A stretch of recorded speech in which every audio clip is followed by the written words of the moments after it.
Gotta put the time in, pimpin', make it grind a little bigger. Do it big. You can never be a quitter. Till the end, if it's win, lose, or draw. Go hard. Make them hating bronze bitter. Do it for the cause. Gotta make your mind up, nigga. Feeling like, off the leash. Gotta be the pick, gotta let 'em. Make them sick, pure venom. You control everything like a dealer. Do it big, never little. You a real go-getter.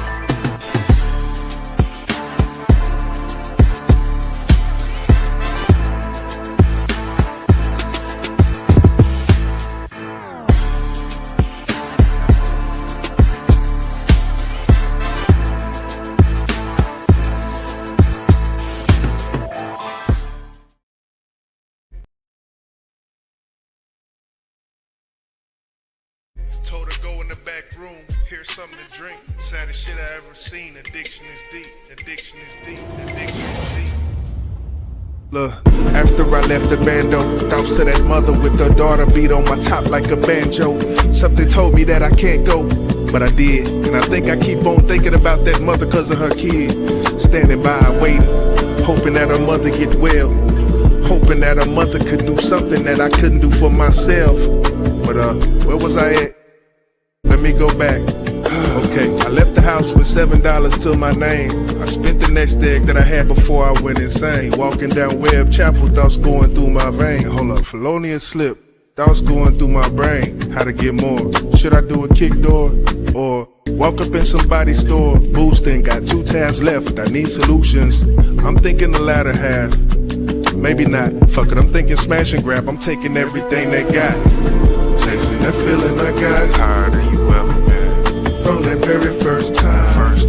Got higher than I ever been. Higher than you ever been. And I ain't never came down. Never. Yeah, my auntie told me I should go get a job.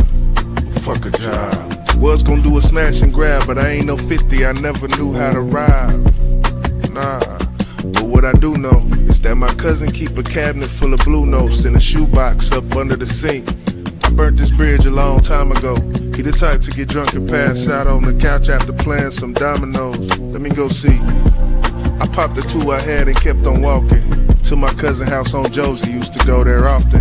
20-minute walk, ain't nothing to it. Crept around the side, he playing Goody Mob. All I heard was music. It's 5:30 in the morning. Is he still up? Peeping through that window, seen he was asleep. Hey, that's what's up. But my pill ain't really kicked in. Let me pause for the cause. Hold up. I'm still chasing that feeling I got. Higher than you ever been. From that very first time. Got higher than I ever been. Higher than you ever been. And I ain't never came down. Never. I seen he sleeping like I knew he would be. Crept through the window like a gymnast. Under that kitchen sink is where it should be. Now walk slowly.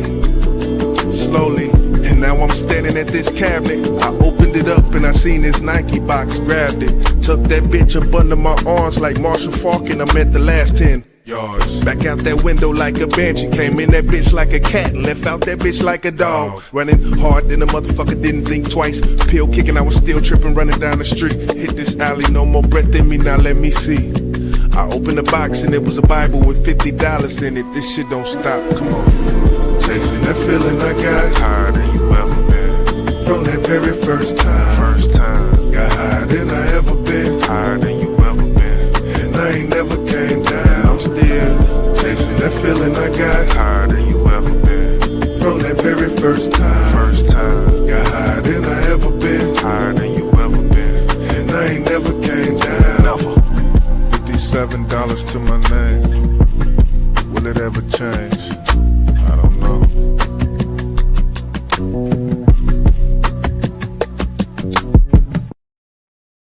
Yes, sir. To be continued. The goddamn art of storytelling, people. Yeah, I had to tell my mama because my mama be watching the cons and said, "Mama, this next one, I'm not. This is not a true story. This is." Who you stealing from? Right. You took the box. Yeah. You didn't give back. Did you give? Yo, man, BBP number 7T. 7T, nickel. Yo, yeah, man. I'm your big homie. Your big homie, boss man. Busy. I'm in the building and that guy over there. You know that, All right, Jay, man, we in here. What's good, D Love? She said, not the mama disclaimer. Yeah. Uh, Yeah. it happens. I listened to that shit today, man. I said, that boy tell some stories, man. I thought I could tell some stories. That nigga tell some stories, man. Yeah, man. Appreciate that. But yeah, we got a lot to cover, a lot to talk about. You know, we pop up with the BBP. You know, we got something to talk about, man. Some things going on out here and whatnot. Yeah, man. Motherfuckers throwing dildos on the basketball court.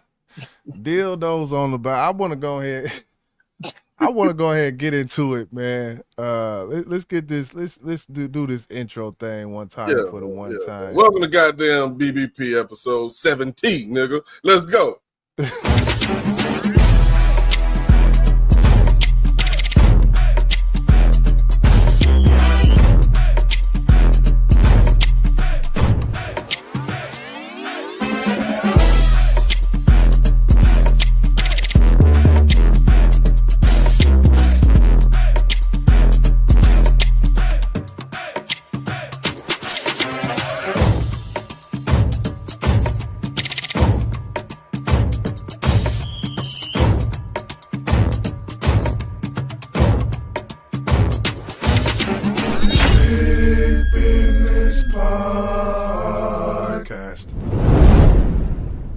I like that action. Okay, we here with it.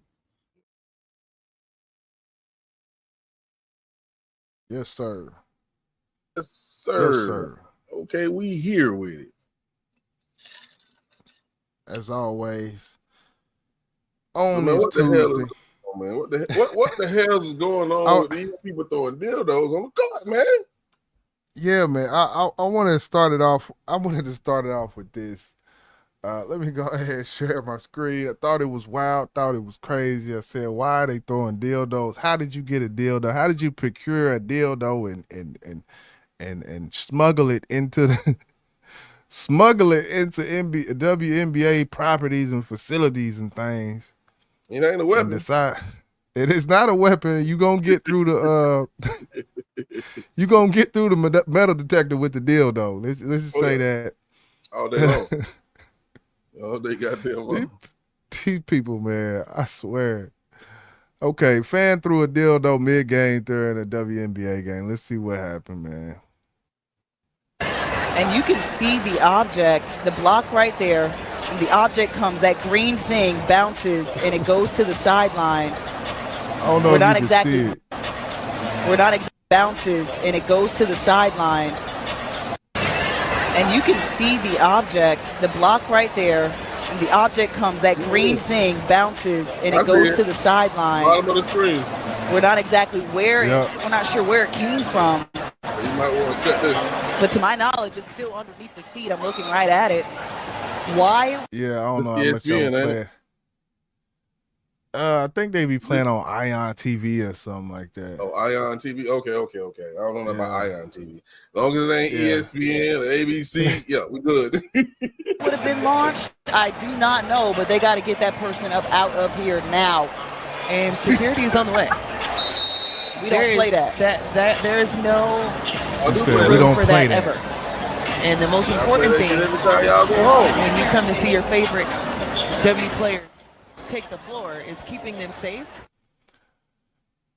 Yeah, so they made a whole announcement and everything.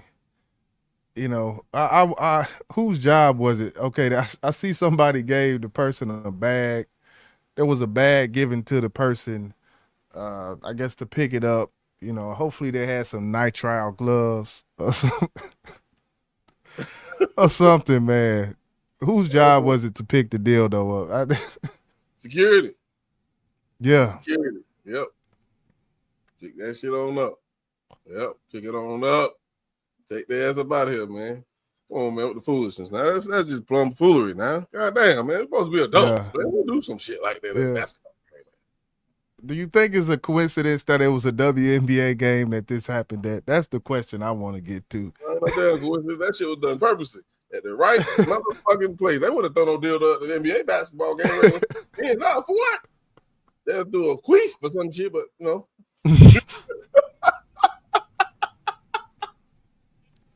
Oh shit! Ah, I don't know why. I mean, but it's just like the internet, man. You got trolls yeah, that be in person, bro. yeah, Watching you play basketball. yeah, man. Wow. Hopefully they got their ass up out of there. But I just Oh yeah, wanted to. I thought that was wild. I ain't never seen no shit like that. So it is what it is. BBP episode number 70. We done with the dildo story for the WNBA. I seen a few players over there laughing and chuckling. Them chicks like, ooh, I got that same I one. got one Like, just like that. but yeah, man, we gonna keep it rolling. And this next topic for the traditional hip hop fans that definitely knows group Spinderella, Salt and Pepper.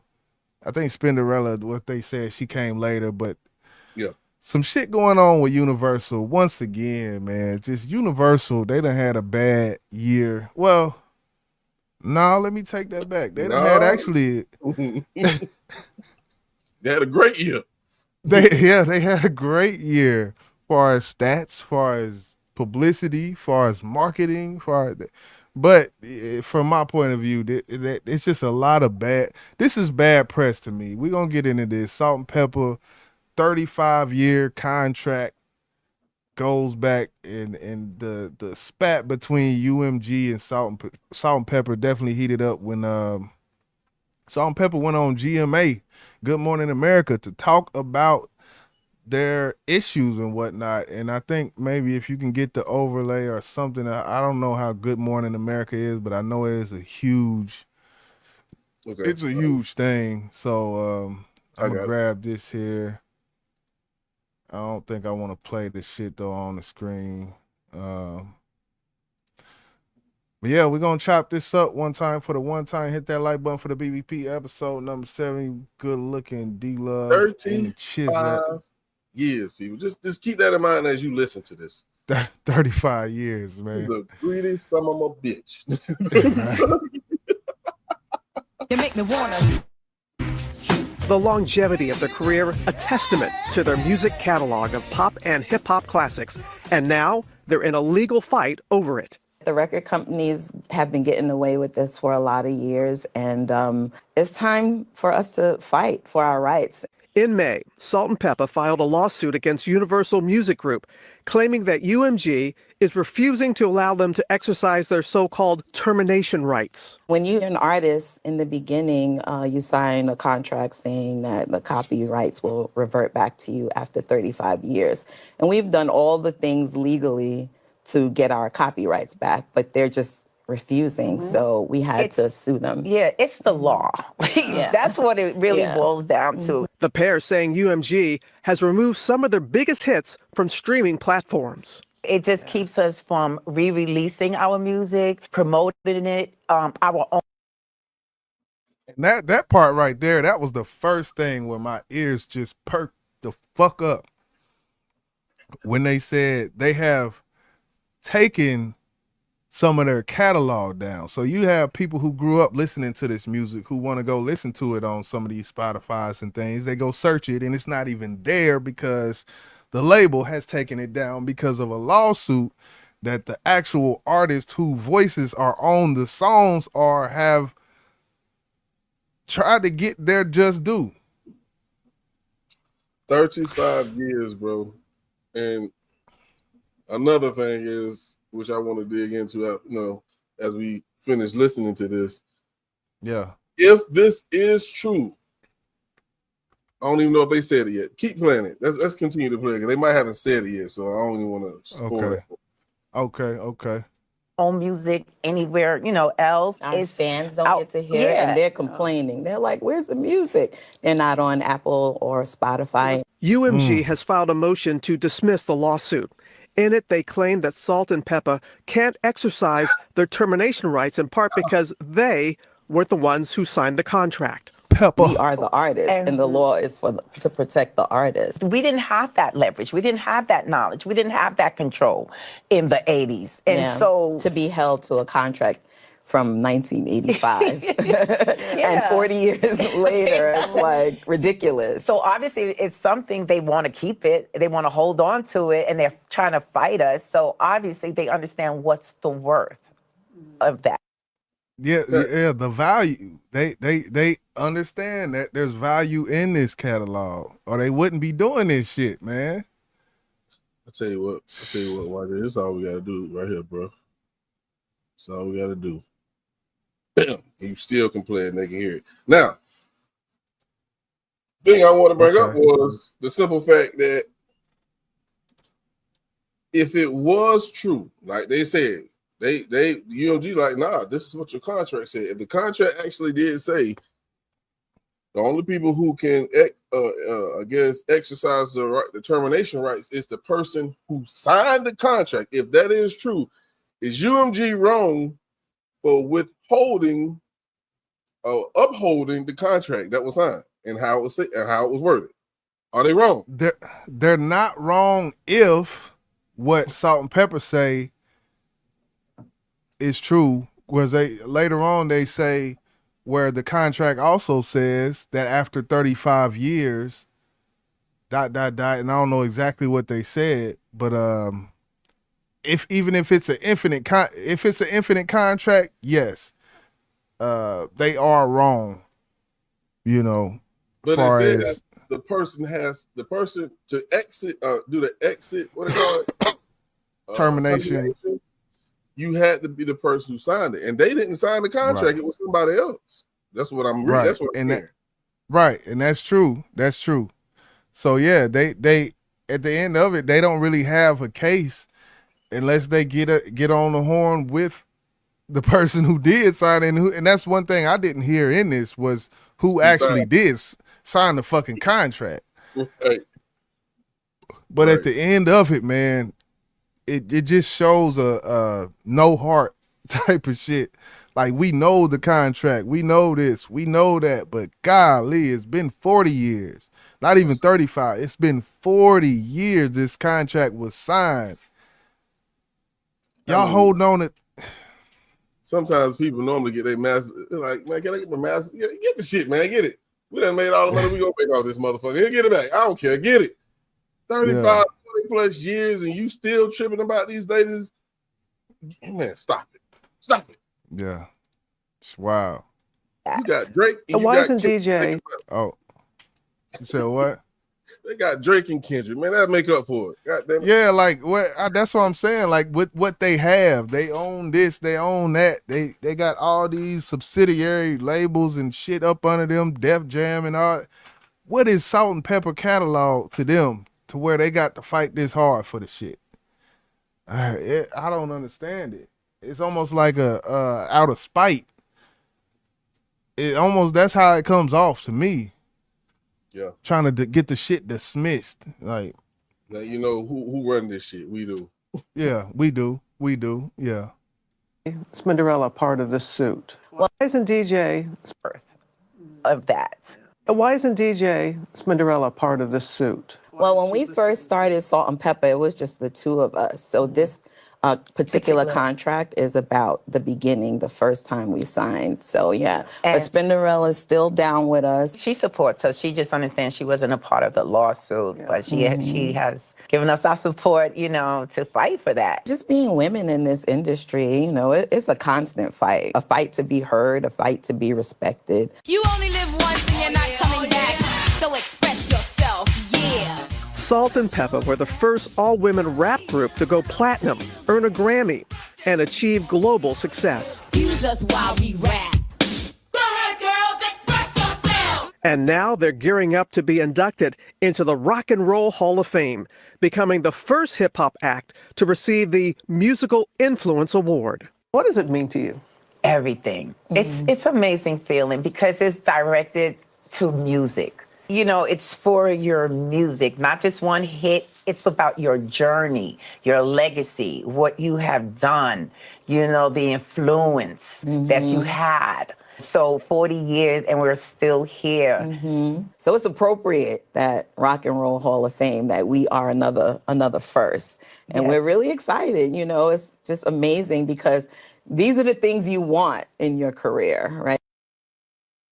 Yeah. Yeah. That shit kind of, I ain't gonna lie, that shit kind of made me sad. Like, man, get them women they shit, man. Get them women Yeah. they shit, man. The first women to, and I didn't even know them little fun facts they threw in there. First women to win, first girl group, hip hop group act to win a Grammy, first to go platinum. Like, I didn't even know them two particular stats, but that's monumental. So salute to them. Yeah, most definitely, man. Yeah. Greed, bro. That's the only thing I can say. That's all I hear is greed, man. From UMG. Greed. Yeah. We talked about them, and they place in today's era and how artists get paid when it comes to being a part of the streaming services and shit like that, having a percentage. And I feel like that's some bullshit in itself, if you ask me. But I just let you know, man, greed has no face and it has no limit. Fucker, get all to me, nigga. That's what he want. Yeah. Yeah, they're gonna take it. They're gonna take it. If they ain't got it, they're gonna get it. If they ain't got it, they're gonna take it. One way or the other. Yeah, man, we're gonna keep it moving. I had went to the hat store, man. Had to grab me a KC fitted for the season. Had to grab the Chiefs fitted for the season. So I definitely they charging an arm and leg for these goddamn 5150. These New Era hats, man. I said, shit, I walked out with 200, hit my ass with $100 for 2 hats. I said, God, leave it. Shit. The love of the Chiefs, man. It's the love of the Chiefs. The season is starting up, and we shall be in the Super Bowl once again. Now we're gonna move on to the next topic.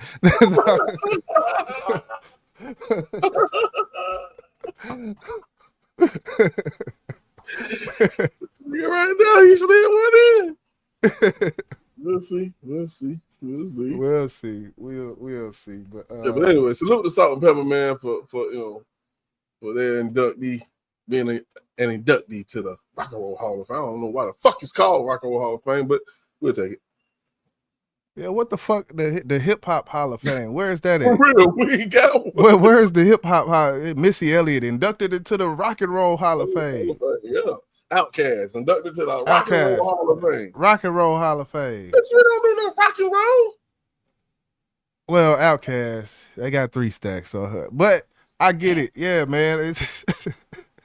But yeah, man. And that who was that? I think that was Big Head, DJ Head. DJ Head, the podcast dude was talking about, because BET and the BET Hip Hop Awards, that shit gone. Soul Train Awards, that shit gone. And what he was saying needs to happen, and which I agree with him, this would be a perfect scenario, would be you have the 2 biggest internet bloggers on hip hop do awards, just the hip hop awards. And that's it. Don't attach nothing else before it. BET, Soul Train, don't add no other name in front of it. Just the hip hop awards. Joe Budden and Gilly the Kid host the Hip Hop Awards. Sponsors, bada bing, bada boom, everything after. And I said that's the best thing that can happen because we see what the fuck. Our shit, man, Ozone Awards. It's the list goes on. Bro, we can do our own. Fuck the Grammys. We can do the Jammies. Hey, we hosted by Boss Man and motherfucking Jizzle, man. The Jammies, nigga. Fuck the Grammys, nigga. We do our own shit, bro. Yeah. You feel me? Shit. You know what? You know what? You might have just said something. We might have to do a year in. We might have to come up with some category. I think we spoke about that one time before doing it's a lot of little details that got to be ironed out in that, situation. But we'll find out what all the categories they do for hip hop, and we put them and call them the Jammies, nigga. Fuck what you talking about? The Jammies. Hey, I'm wearing pajamas that day. No.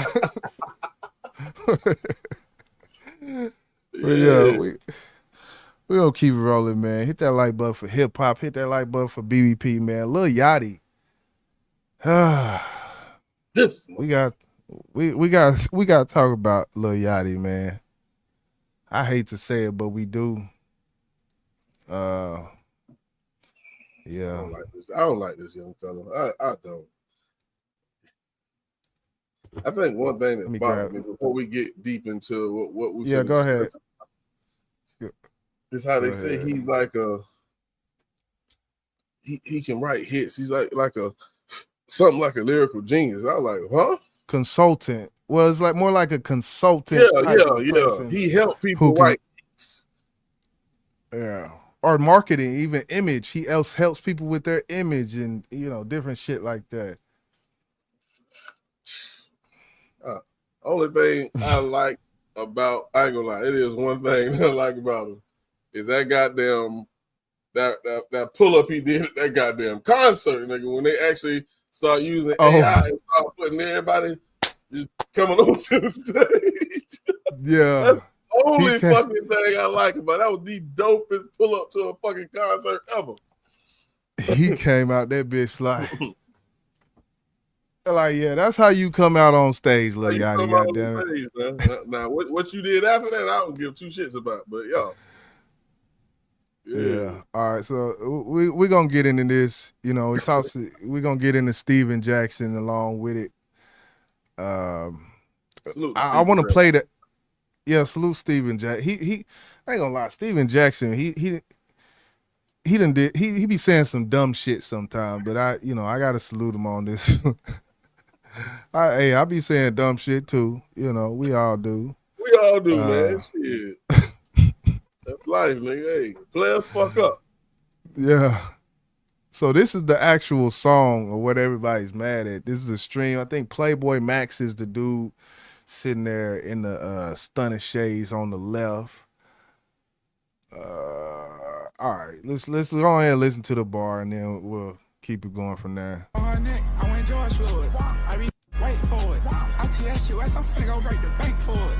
Put my knee up on her neck, I went George Floyd. I be tweaking, she get wet, she gon' wait for me. You see how that shit? Nobody was affected by that shit. No, not a fucking soul. Nobody. I'm gonna run it back because it's kind of quiet. But just listen close. I'm looking at the people because my ears would have perked up as soon as he said that shit. Like my whole bop would have stopped and everything. Like, hold on, what? Hold on. Was not affected. Home, it's done. Now, yesterday, Lil Yachty was catching a lot of backlash for putting George Floyd in his lyrics. Wait for it. I TSUS, I'm finna go break the bank for it. Put my knee up on her neck, I went George Floyd. I be tweaking, she get wet, she gon' wait for me. Wait for it. Wait for it. All this got up on my neck, it's our sunshine. Yeah. You know what that tells you? Yeah, it ain't no big deal. Yeah, man, and some of them probably ain't even catch that bar. Right. And some of them motherfuckers like, you talking about George Washington? George.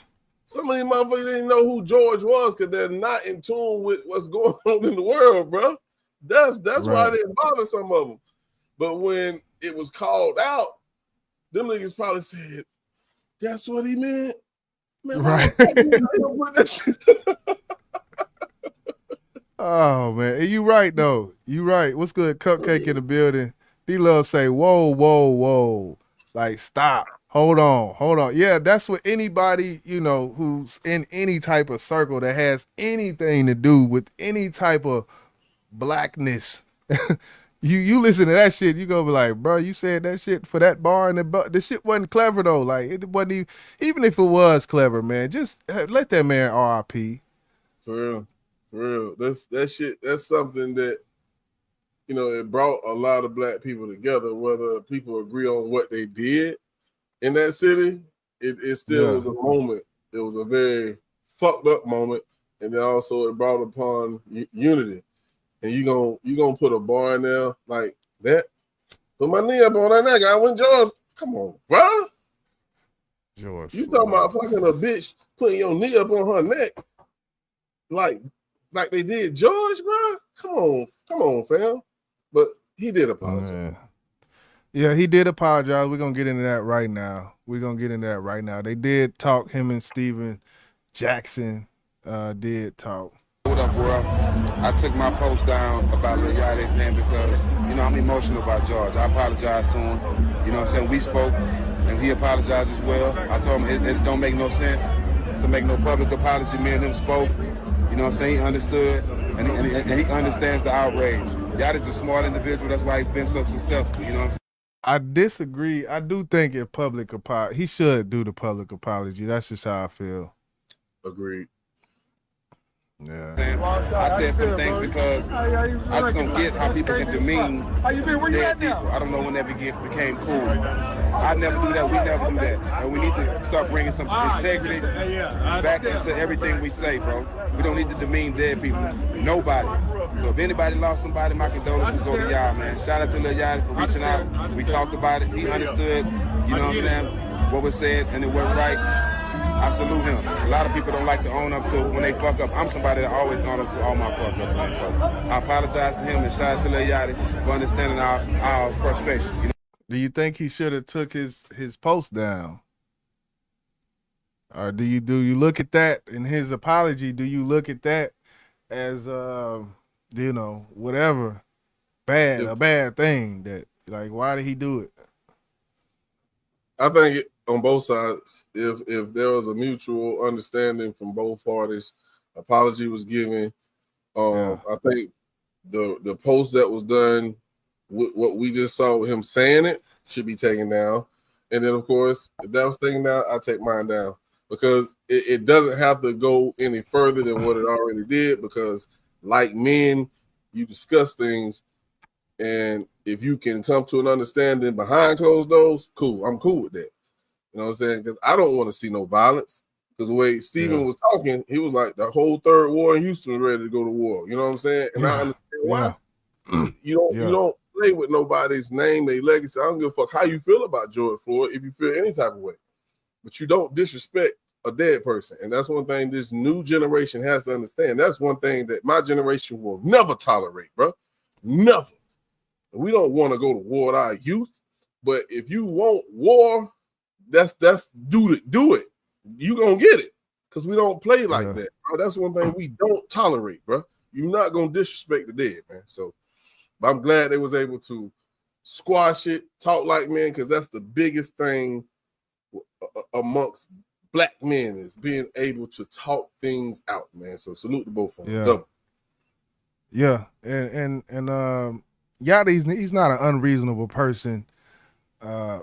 When he wrote the bar, which, you know, he didn't write it, it was just the first thing that came to his mind when he was rapping. That's how, you know, his style is. But you know, it's a good thing they chopped it up. I still feel like there should be a public apology. That's just me. Because like what Cupcake said, it was done in the public, man. You know, if you come back in the public, then, you know, eat the humble pie and just drop a little post. It ain't even got to be it could be an IG post saying, my condolences, such and such, I didn't mean, you know, it happens all the time. I think it was the simple fact Steven Jackson was like this with George Floyd. That was his dog. That he fought with a lot of Houston rappers. He was in Houston rappers videos, as I spoke with you about. So I felt like he was like the voice of the family. That's what I felt like. And as long as the family was cool with the fact that he apologized, it really didn't matter to nobody else. But I get what you're saying. And I don't think he would have had a problem giving a public apology. I think Steven probably told him, you ain't got to say no more about it. Me and you talked about it, leave it at that. It's done, right. And if he wanted to, he still could have. I don't think that would have bothered Steven for doing so. He probably would have gained a little bit more respect from it. Yeah.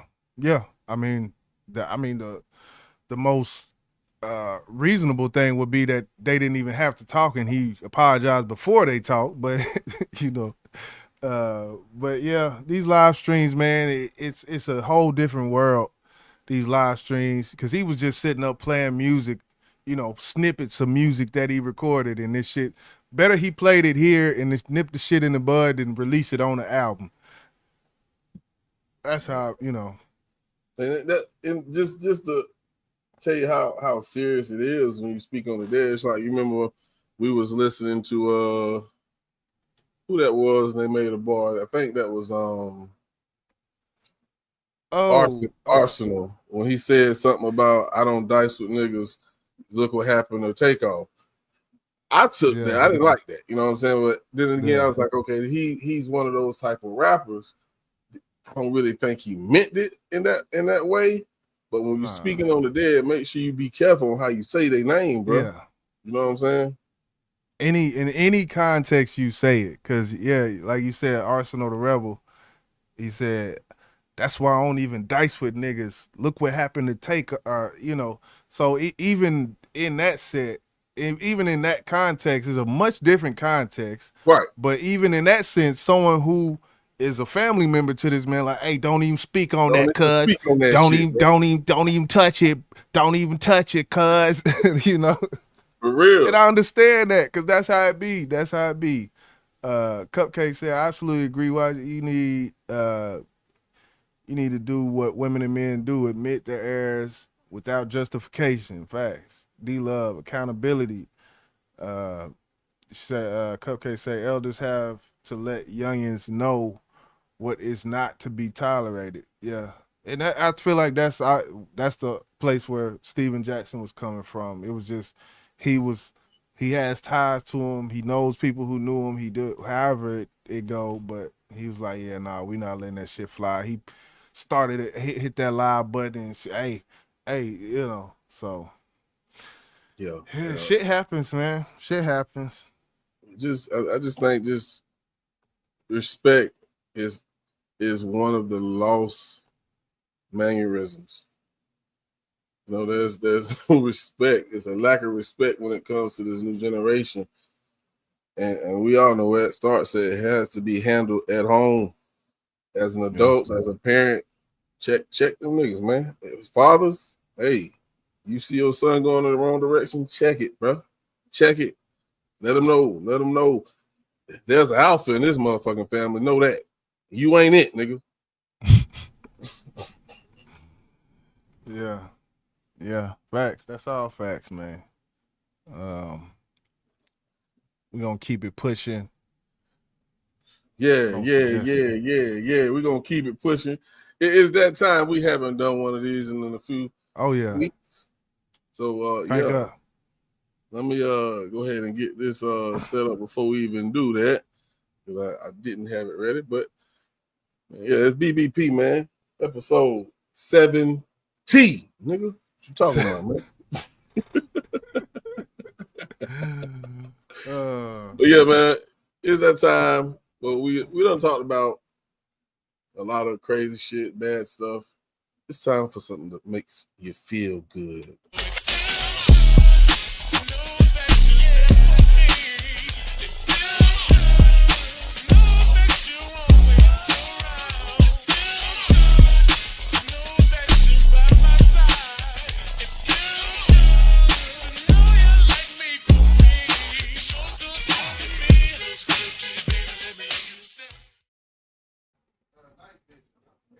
So, feel good story of tonight comes from one of the greatest, and I mean, matter of fact, I'ma say it. People will disagree with me. I don't give a damn.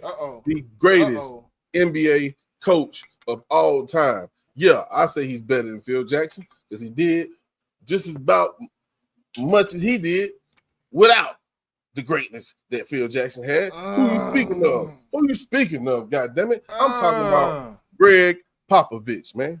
Yeah, and you think about the things that Pop has done. He has stood up for us plenty times when motherfuckers was against us. Y'all know what I'm saying when I say us.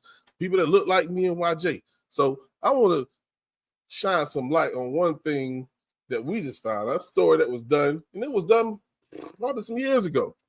DeJounte Murray, he is a former San Antonio Spur who went through a situation with his mom and Greg stood up for him. Y'all check this out, man. Real shit. Rookie season, he played for the San Antonio Spurs. DeJounte is from Seattle.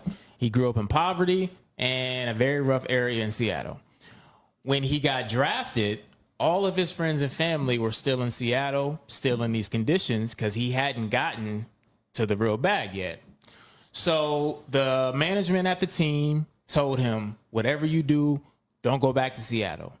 Coach Popovich, the legendary Coach Pop, told him, please don't go back to Seattle. He There's listened. a hood in Seattle? Apparently. I did not know Yes. Seattle was a night. I thought it rained too much. Come on, man. There's a hood everywhere. Yes. There's It a rains hood too everywhere. much. So you know what's funny is that when I posted this video, I got that same comment from people. I'm not from Seattle. I don't know, but a lot of people from Seattle were chiming in saying, "Oh yeah, it's like that in Seattle in certain areas." Okay. I had no idea. Omaha, Nebraska, mad gang violence. Oh, for sure. We're like the top 10 in the U.S. Wow. See? You didn't even know how gangster we were. St. Paul. Omaha, yeah. As you were. So Milwaukee. He goes through the season, doesn't go back to Seattle. He gets a call one day. There's been a shooting in his neighborhood, and his mom got shot. Damn. Obviously, this is tragic. And so he's dealing with it. The team is helping him get through it. And Coach Popovich knows how important his mom is to him and his family. So Coach Popovich reached out to his mother and said, hey, I want to move you to Seattle to be by DeJounte. Seattle? I'm sorry, move you to San Antonio to be by DeJounte. And she says, well, I don't want to do that just yet. I know my son isn't making crazy money yet, and I don't want to be a burden. And he said, this has nothing to do with your son. I'm going to move you with my own money. Out of my money, I'm going to move you. I'll arrange transportation. I'll get you a place to stay. DeJounte will never touch a penny of his money throughout this whole process. And DeJounte didn't even know this was taking place. Popovich did this behind his back.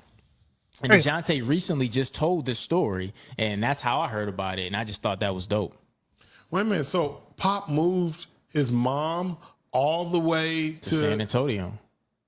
After she got shot. Wow. Yeah. What was the what happened to the mom? Like, what do you mean she got shot? So And she then got just it was a leg shot, and she's fine, fully recovered. And leg shot is not serious. My homeboy got shot in his calf when he went back for New Year's in Boston. He came back, no calf. Hey, shout out to Nikki New, man. I just want to say this because this means something to me. Episode 70, someone showed me a team that's more consistent than these two in this world. They can't. Hard working all day long. Appreciate that, Nikki New. Crazy. Don't make me put the hard hat on. Yeah, I'd rather see the hard head over there at KC shit, you know. But anyway. No, I'm fucking around. Salute to KC, man. Salute to KC. Them boys do their thing. But back to the story, man. One thing a lot of people don't understand as a coach in any level, from from pee-wee all the way up to the professionals, man. The coach's job is not only to coach them to be the best basketball player they can be, but for that time that's spent with him, he need to teach them and coach them in being a great individual. And sometimes you have to lead by example. And that's what Pop do, man. I give a lot of credit and love to Greg Popovich. Of course, he has retired now because he had a stroke, but he's still a part of basketball operations. I think he's the president now. Yeah. And this is something that touched my heart because I had a high school coach that was the same exact way. He helped me buy my first car, man.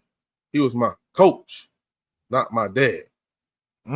He acted like one. I needed something, he was there for me. And to see that this is done on a more higher level, a professional level like the NBA, where they making millions, those players are making millions. Salute to Greg, man. Yeah. Big salutes, man. Big salutes. Definitely a feel-good story. When I heard it, when I seen it, I was like, yeah, we got to present this. Far as, and the crazy part about it is, I bet he was DeJounte. I bet he spoke to his mother about this, and there was probably some pushback and things, but you know, time goes on, things happen, and then to see it come from his coach, and his coach break it down like, look, this is not even going to affect your son. You know, your son, he's on a rookie deal, so we understand. So that's powerful, man. That's powerful. Coach Pop, man, as far as being the GOAT, when it comes to NBA coaches, top 3. I would say this the thing, because the thing is, I don't know other stories like this. I got another one for you. Derek White. Go ahead. Derek White, who went to Boston. I'm pretty sure you know that Derek White, right? Yeah, the bald head. Yeah. Yeah. They had to let him go. Pop didn't want to, but it was a business move. So when he was when he had to have a conversation with Derek, and he's like, yeah, we trading you. And he was kind of worried about where he was going. Pop was like, don't worry about it. I ain't gonna fuck you like that. You're going to Boston. And he meant that because Boston is a team on the rise. And guess what? He got in the ring with Boston, bro. Look at him. Pop is real, bro. Pop is real because he showed love to his players. Because when you build that relationship with a player, you don't want to part ways in any kind of fucked up way. The same way I feel I don't want you to get no reason or have any reason to say I'm a fucked up individual. So Pop said, I'm going to send you to a team where I know you can win. And that's what he did, bro. Yeah. Because he knew San Antonio was going through that phase where they weren't going to be in the playoffs anymore. He knew that. Right. If we got to let you go, I want you to go to a team that I know can win with you. That's what he did. Yeah. Yeah, I'm pretty sure there's more stories out there that we may not know about. Right. You know, far as because that's the aspect of coaching. You'll hear a lot of coaches when they talk, you know, it's yes, you're teaching them the game, but at the same time, it's the off the field that's also a part that goes into it. And I've definitely heard a lot of coaches speak about that. So, man, salute to all the coaches out there, high school, college, pro, all of them, man, out there doing something that, you know, some kids' fathers are not doing and they're doing it, you know. So there is definitely a service to the community as far as coaching and all of that. So I respect it, man. I respect it. Absolutely. Because, you know, these parents, they're trusting you with their kids. So do right, Bob. But, yeah, man, that was a feel-good story. I don't know.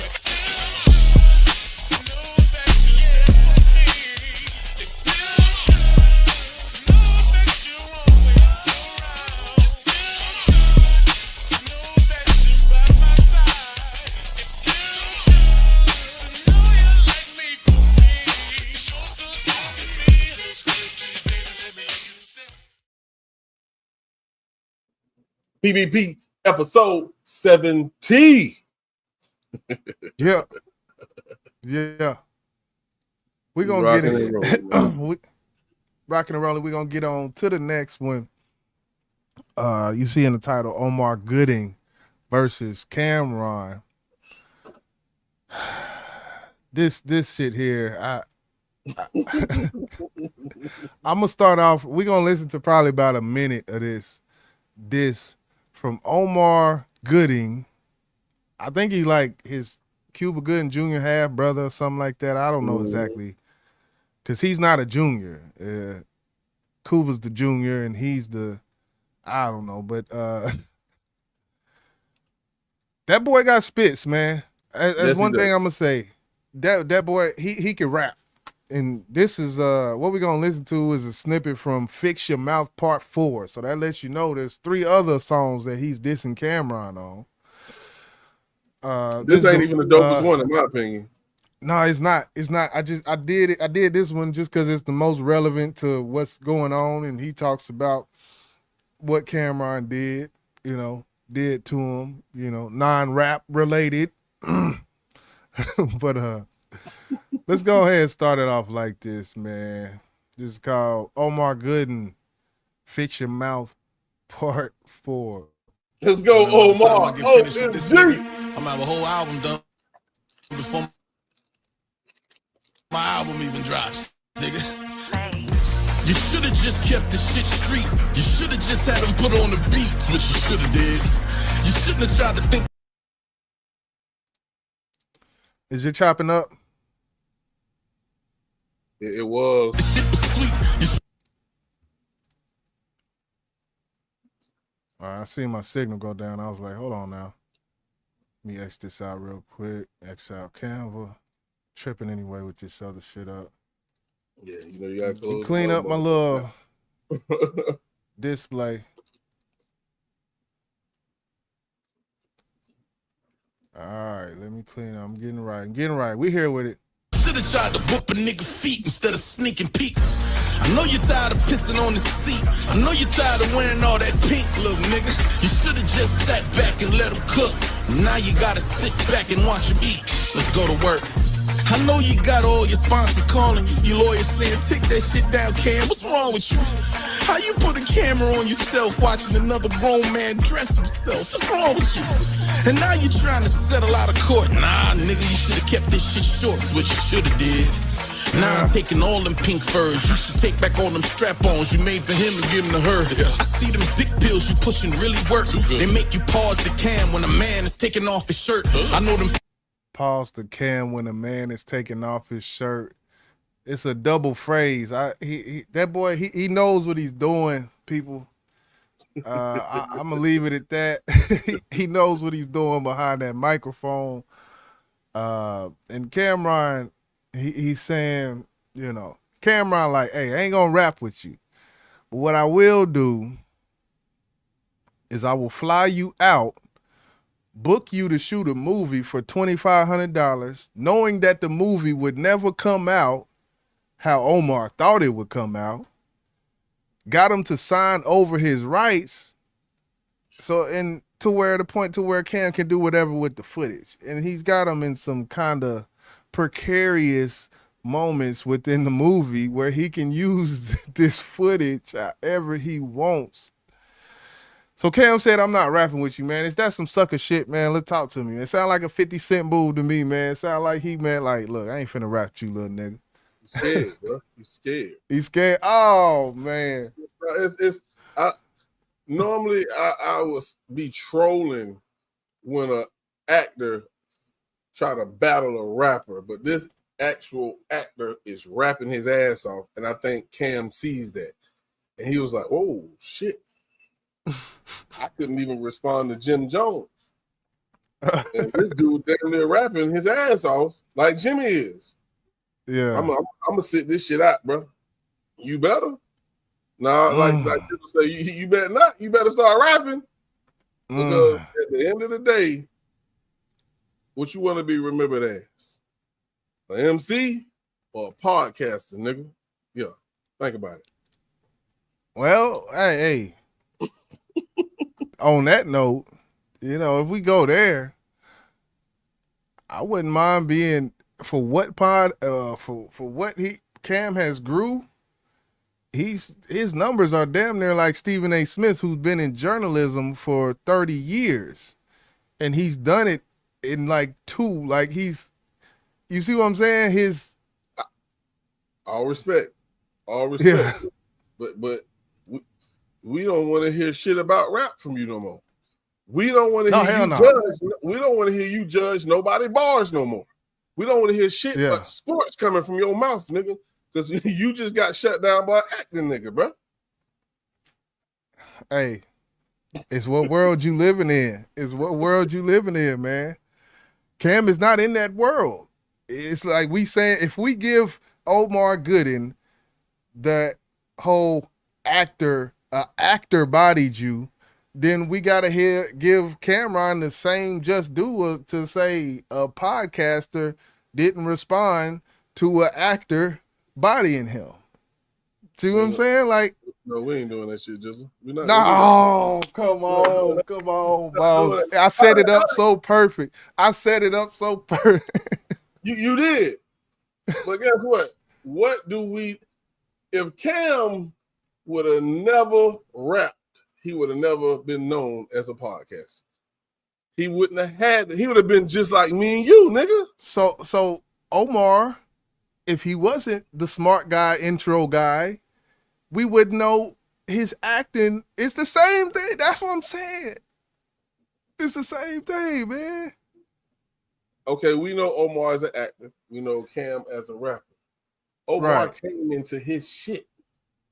He came into his shit, his world, his rapping world, and made him Right. bow the fuck down. Do you think Jay-Z would allow that? Do you think K-Dot would allow that? Do you think Jada would allow that? Do you think Nas would allow that? Man, fuck no, bruh.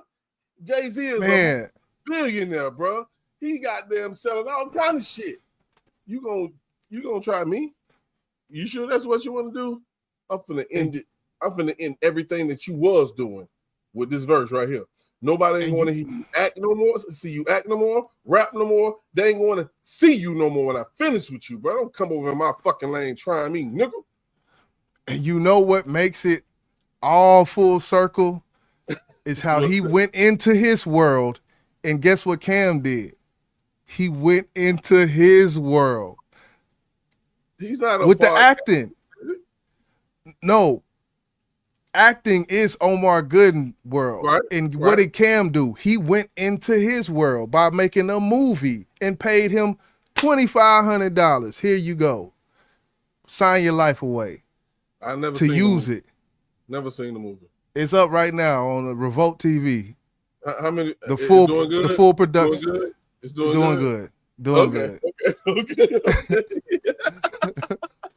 So it's like it's a hand in hand thing. Like one hand washes the other.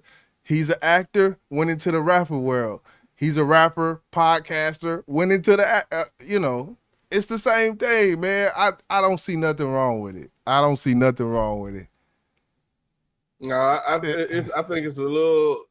The goalpost is being moved a little bit, and I ain't saying it's being moved by you, because he paid him to do acting. He wasn't like in the same movie with him. Yeah, like who role is better? Of course, if I paid you, I could put you in any fucking role I want you. You'd be an extra. All I give a fuck about. You know what I'm saying? And I don't know why Omar needed Cam, but if that is the case, he won up them on that part. Yeah, I get it to him. Yeah, it's crazy. He was like Cam was in this, just to set a little bit of what I seen. Cam was in a green room while the movie scenes were being recorded, and Cam sitting back, smoking a cigar, like, y'all see what I got this fuck nigga doing? Y'all see this shit? $2,500. He in there taking his shirt off for the Mexicans. I got for the script I gave him for 20. Like, Why he did that, bro? That's Camron. That's 50. That's Camron. That's these. Hey, he from Harlem, man. Did he have beef with him prior to this? So what made him put him in his role and then clown him? Well, as you seen 6 months ago, I think the first diss was 6 months ago from Omar, and I don't know the initial thing that got this shit set off, but I think Breakfast Club mentioned something about it. I can't remember exactly what it was, but I do know after I heard it, I was like, you doing multiple diss songs because of that? Like, I don't know. I'm going to let Cam speak for a little bit. Go ahead. You can go ahead because I got to... at the end of the day, I look at it talent versus talent, not money versus money. Because I think that's what it's getting at, because Cam put him in a role. And I don't know if him put him in this particular role was to fuck with him. Definitely was. I don't know if it was. I think that was a whole move. And I think if Cuban Gooding Jr. Omar knew that they had an issue, I wouldn't have accepted that role. Not me. Not when I know this nigga don't really like me. That's what's confusing me. Like, okay, he put me in a role and then he clowned me about the role he put me in. To me, that says like it was already an issue with these niggas before the role even happened. So why in the hell did Omar even take the role? Maybe he needed some money. But I think go ahead. He gonna do him like he did on Baby Boy. Don't flinch. Oh, you got heart, don't you?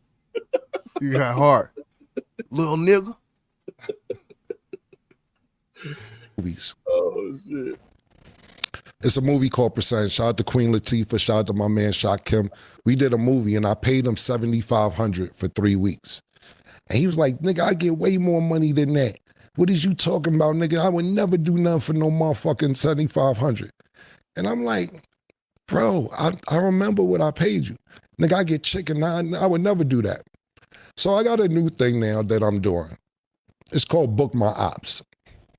And what I did was this. I know somebody that knows somebody that know him. I know that sound like one of somebody, my man Had Ice rap battles. I know somebody that knows somebody that knows him. And I'm like, yo, how much he charge you for a day to shoot a movie? He said he charged me like $1,200. But you know, I could probably tell him you need a favor. I said, tell him I need a favor. Tell him we got $3,000 for him.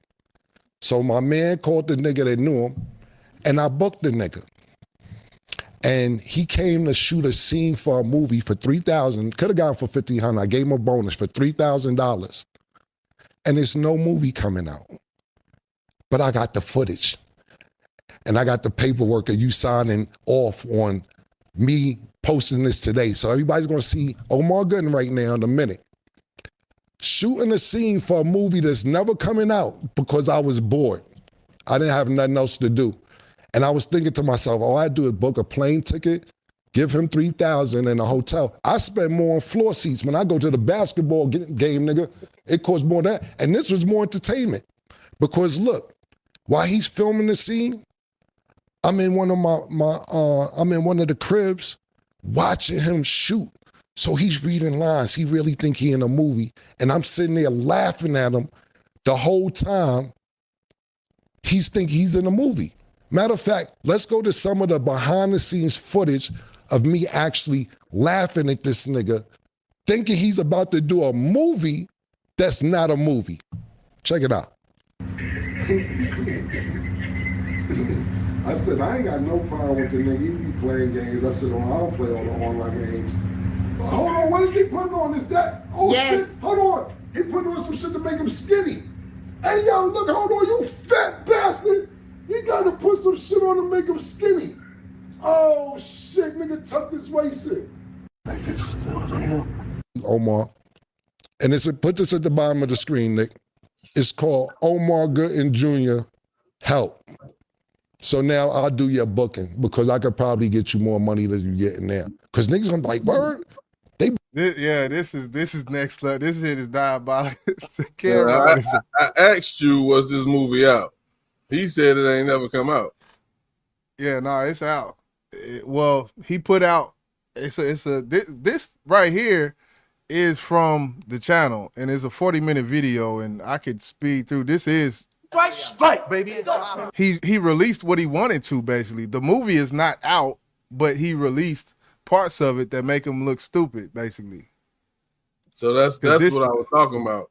He never even put the fucking movie out. That's wild. That's fucking wild.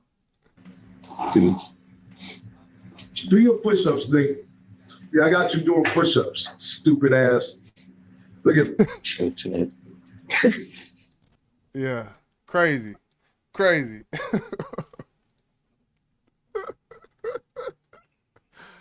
Oh man.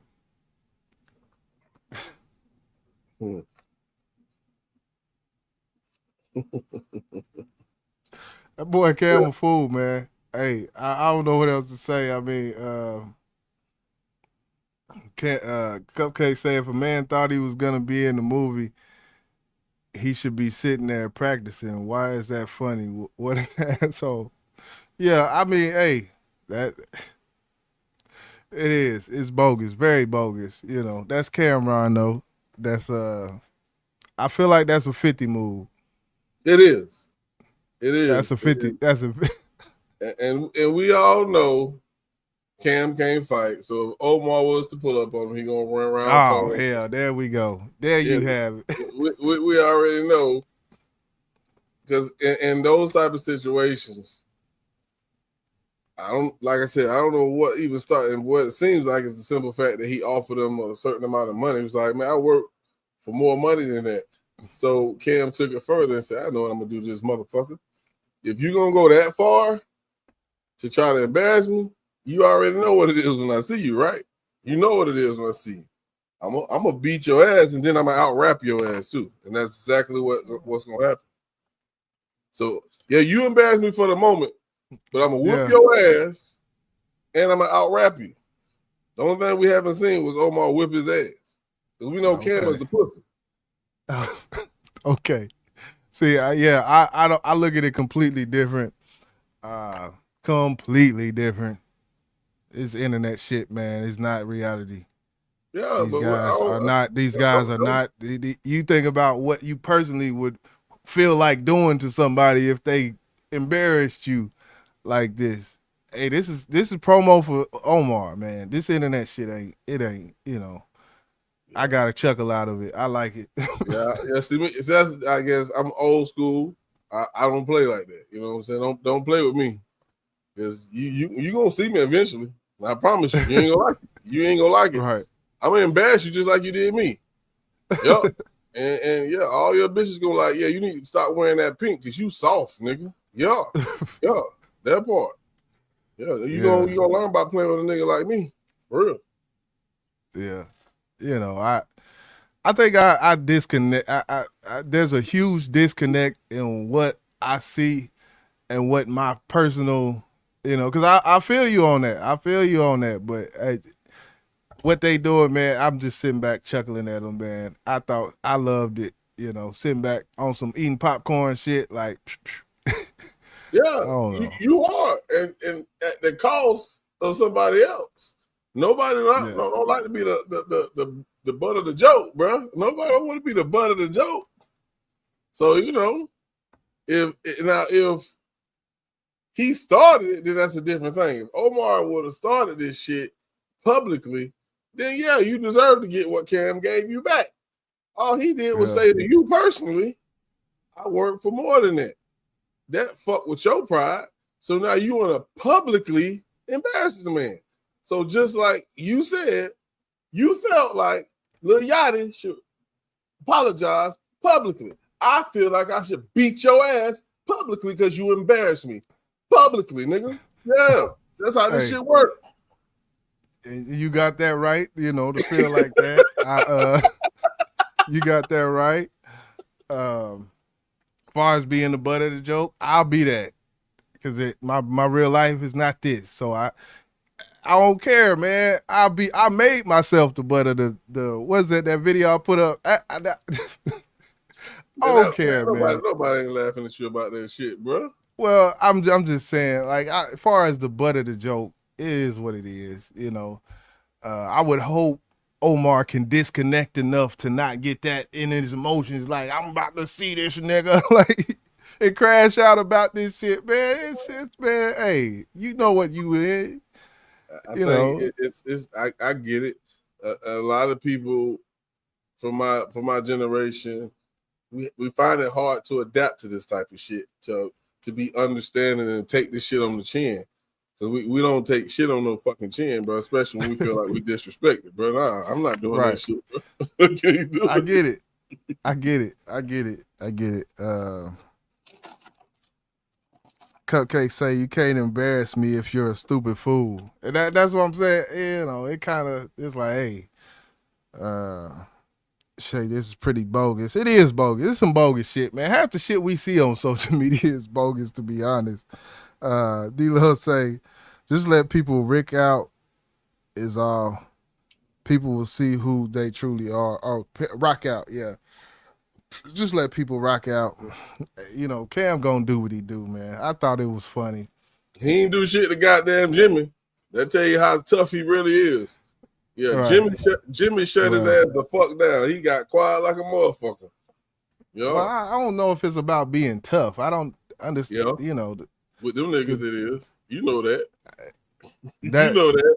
tough shit, man. Hey, the way I personally look at things is different than what he look at, but you know that. Hey, let Jimmy rock out. Let Omar rock out. Y'all ain't leave No. goddamn Cole alone, did y'all? No, y'all ain't leave that man alone at all. I left that man alone. Yeah, I did. I left that man alone.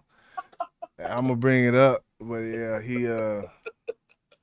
he's still gonna have. It's a chink in his armor. That's all I'm gonna say. When it's a chink. It's a chink. My nigga. You know. My nigga. But yeah. Just commentary, man. We gonna voice. We ain't gonna always agree, but hey, that makes the show. That makes the show, man. Yeah, BBP episode number 17. 17, nigga. Man, that's starting to sound like what's that dude? Delivered. I don't even want it to go. Nah. Let that be the last time I do that, cause that's. We gonna chop this Sha'Carri Richardson. Damn, let me pull this up. I be hating all these goddamn clips. Hold on. Sha'Carri Richardson. Let me find this out. Yeah, Sha'Carri she been in the news, and it ain't about racing. It ain't about racing this time, people. I just want to say, Sha'Carri, man, you the reason why my page demonetized. I ain't gonna say you the reason, but damn. The station you was racing on. That's why my page is monetized. I'm almost there. I'm almost back. But I still got another. Damn, I accidentally X'd out the tab with this video we was gonna watch. 60-second short, bro. What? Yeah, that's how my page you got talking about? Damn, it was from a short too. From a fucking short, because that short did fucking huge numbers, bro. That shit did like 2.5 million. Damn. Yeah, I think it was either ABC or ABC, I believe. And I had music playing in the background and all, nigga. You done edited, and they tell you all the time if you got a short and edit it, make it look like it wasn't original. Subtitles, throw this, do this, and it's okay. And that's what they'll tell you, but then let that shit get 2 M's on it. Then y'all be acting a little different. Now it's a fucking problem. That was the same thing with that fucking TD Jakes video. Jakes, yep, that shit TD Jakes, man. A lot of fucking views. And it long form, and it is what it is. Learning lessons, man. Learning lessons you learn. We can tell you what not to do, goddammit. I know that. Yeah. We can tell you what not to do on YouTube. Let's get into this real quick. I got it popped up. Shit took forever because I deleted the tab, but it's up on the screen. All right, here we go. Sha'Carri Richardson, have no problem with letting you know who I am. Sha'Carri Richardson, have no problem with letting you know who I am. Haven't put my hands on him. We had an argument. I will be honest about that. She talking fast, but she said I had to put my hands on him. We was arguing. You know who I am. Haven't put my hands on him. We had an argument. I will be honest about that. An argument, and that's pretty much it. This right here is new body camera video of the moments before Olympic sprinter Sha'Carri Richardson was arrested at SeaTac Airport last month. You heard her tell police she did not touch her boyfriend, but airport security footage shows her shoving him multiple times before police arrived right here in this corner. Officers were called to TSA security after she pushed him in a... And we're not going to watch the actual footage of the full. I know Cupcake said I've not seen the DV footage yet, and we're not going to play it. It's playing on the screen, in the screen. It's the screen in the screen is playing. And if you did catch, basically, he was like, he knew what was up. TSA is 20 feet away. Like behind them is the wands, and you going through metal detect. That's TSA right there, and she's acting out right in front of them. You see her push him. He pushed him, or she pushed him. Then he maneuvered like he was trying to get away. He went away, and there's a little wall there, and she went over, pursued, and then pushed him again, and he did another like dodge off, like, man, stop fucking with me, man. You gon', that's probably what he was saying, and he went another way, and she all in this. So it was, the footage is crazy. Packed terminal right after the call to TSA him multiple times. Security footage shows her shoving him multiple times before police arrived right here in this corner. Officers were called to TSA security after she pushed him in a packed terminal right outside security checkpoint 4. She was then booked into jail and then released the next day. This week, she addressed what happened on her social media.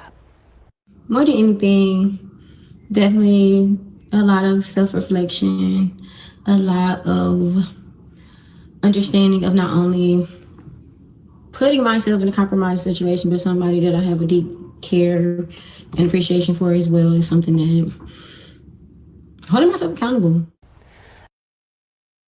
And this is the statement she put out on her IG. Says, I apologize to Christian. He came into my life and gave me more than a relationship, but a greater understanding of unconditional love for what I've experienced in my past. Due to my past trauma and pain, I was blind and blocked off to not only receive it, but give it. I love him, and to him, I can't apologize enough. My apologies should be just as loud as my actions, honestly louder. To Christian, I love you and I am sorry. So, of course, if you follow me, follow Grown Folk Talk. We didn't go live yesterday. We had to take his kid to college, and it also was his anniversary. Also, it was my daughter's birthday. So I got something to say, and it's gonna sound like Grown Folk Talk. So I just want to say that. Preface what I'm finna say. When we talk about emotional intelligence, and we have spoke about men having it more than women, because why? Women react off of emotions, and they can't control it. Why Jay just said TSA was feet away from this situation. It's not like he the only one who's seen it. She's seen it too. She could not control her emotions. I don't know what he said, what he did. That's not important for me right now. But whatever the case may be, I know, you are a superstar. You making so much money running track and all this shit, and you gonna act out like that in public, knowing the consequences. It's called emotional intelligence. Control that shit till you get home. And she couldn't do it. She couldn't do it. I'm not saying whatever they was arguing about was his fault or her fault. That's not important right now. What's important is maintaining and protecting your fucking brand, which is Sha'Carri Richardson. Come on, man. Tighten up, man. Tighten up. Wow. It's wild. Cupcake, I said the same thing when I seen this footage. She says, if she's like this in public, I can imagine her behind closed doors. Facts. And when I thought about that, I could imagine maybe what he's like behind closed doors. Because a lot of the time these things don't just go, there's no one-way street usually with DV. Right. Well, let me not say usually, but a lot of the times it goes, there's no one-way street with DV when we talk about domestic violence. And just from looking at the footage, he's dealt with this before. Right. And speaking of her past trauma on the apology, she's dealt with it coming to her before. And even to the point to where she said, about her not being able to, blah, blah, blah, blah, whatever she said about, her past trauma not allowing her to see this and not allowing her to see that. There's a little clip. You got something before? I wanted to play a little clip of when the body cam footage came up. Go ahead. You got, okay. Sha'Carri Richardson, the additional body cam. And boarding pass by chance? Yeah. Do you need my ID for what? If you don't mind me asking. Investigating a possible assault. Assault? That's Oh, what we- Kristen, not I right here. assaulted you. Hey.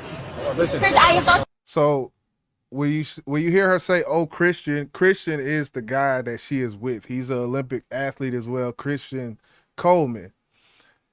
And when he mentions assault, she says, "Oh, Christian, did I assault you? Did I assault you?" And then the police tries to, get her back, like, "Hey, I'm talking to you." So there's no footage here. It's just this.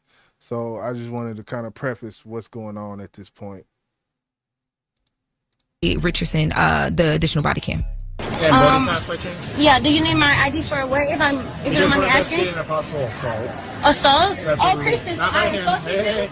Listen. Chris, I assaulted you? Okay. talking to you. I'm so sorry. I'm just making It's sure. not him that reported it. Oh, One of okay. the TSA folks reported Oh, one of it, the TSA people, because I can definitely have evidence of him assaulting me if possible. You hear that? You hear that? We didn't see him assault her at all. Yeah. I can definitely provide evidence of him assaulting me as well. She was gonna go back into her phone on some bullshit that probably happened that was not at TSA. Right. Some they in the house just doing what they do, throwing plates and throwing forks in each other's eyes and shit. This love, this thing we call love, and this shit is involved. I don't want to. Let me stop because I don't want to. No, we're not gonna stop because we this is something that needs to be addressed, and so we cover these stories to help, not to expose. So let's think about this. He was able to maintain his composure in public because he's smart. He uses his head. You don't think he's tried that at home? And even if she has footage of him maybe reacting, maybe it's because of what she fucking did to him. What I see, and I'm not the person to protect any man or say it's okay for a man to hit a woman, but I will say this. Women are smart and they will catch your ass at your most vulnerable spot where you respond or you react and you look like the guilty party. When in actuality, you might have just was trying to get this motherfucker off you, or you reacted to them doing something to you that you had the right to respond. Did that make sense? Yeah, no, that make 100%.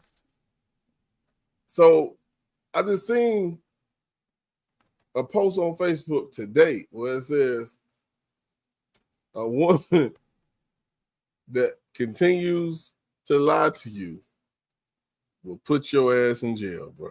And I find that shit to be true.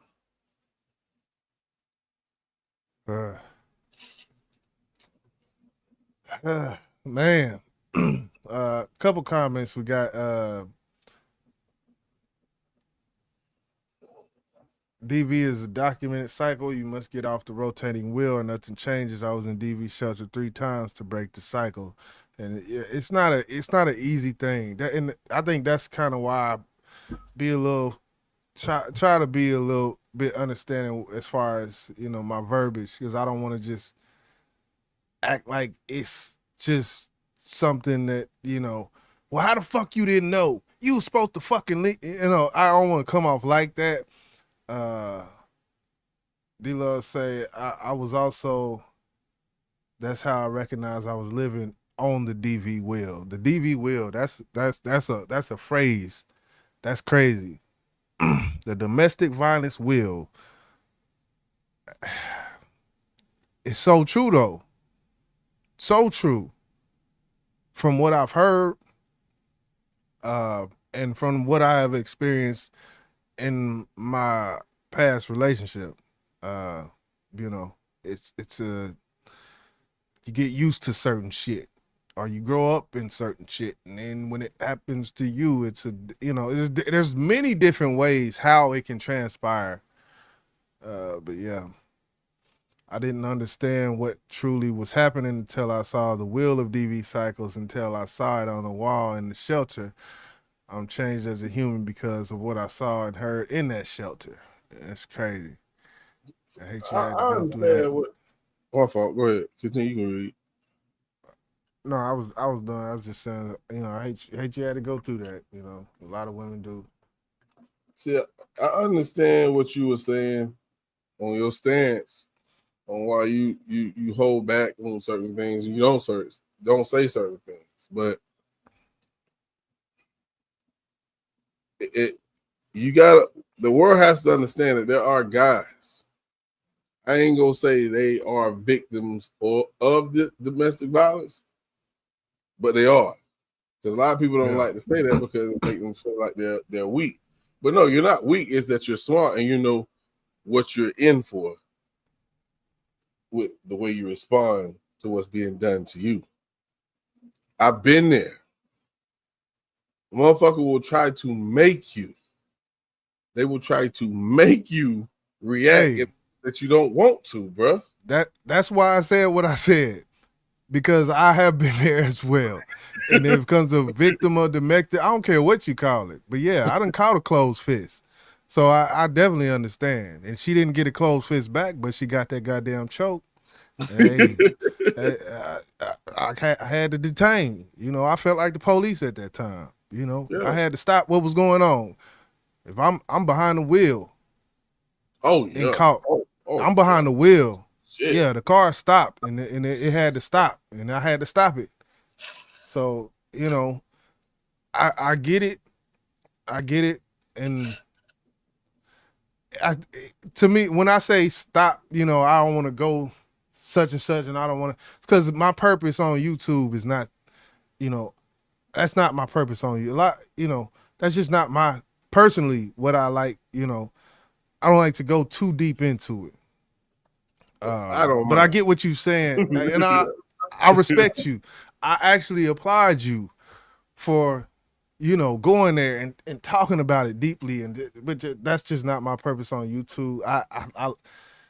So that's why we got two officers. We got a good cop and a bad cop, and I don't care how they do me, bro. I don't care because I'm gonna be the one who tell the truth. One thing about me, if anybody who knows me, who's followed me during my journey doing YouTube as a content creator, I don't have to cap about shit. I don't like niggas who beat women. I don't. Yeah. One thing I will tell you is it's not always the man. I can prove that to you. That's facts. I can prove that to you. And when it's not the man and it's the woman, the man still get locked up. He still get accused. And public opinion will say, yeah, lock his ass up. He ain't shit. He should have did this. When you really don't know the fucking truth. Right. And the men don't get the opportunity to tell their side. We can tell our side, but guess what? It's always the women who win. Not always. Let me change that. Not always, because sometimes there are officers who out there who can actually look at this shit like, oh, hell no. Discernment. Put her ass in cuffs. Put her in cuffs. Yeah. I see bumps and bruises on his head, but I don't see not one fucking scar on her head. Lock her ass up. Put her in cuffs. Yeah. Right. Yeah. That's true. That's very true. Cupcake say men are usually extraordinarily silent about the abuse they're experiencing, and that's very true. That's very true. Because it make them feel soft. That's why. Yeah, I don't care about. I'm gummy around this motherfucker. I don't care what you think. You know, cause everything on shit is. Yeah, I'm gonna leave it at that. But. So yeah, man. Let me get. Okay, we kind of went off. Let's finish up on this. You got some more? Okay. Just a little bit more.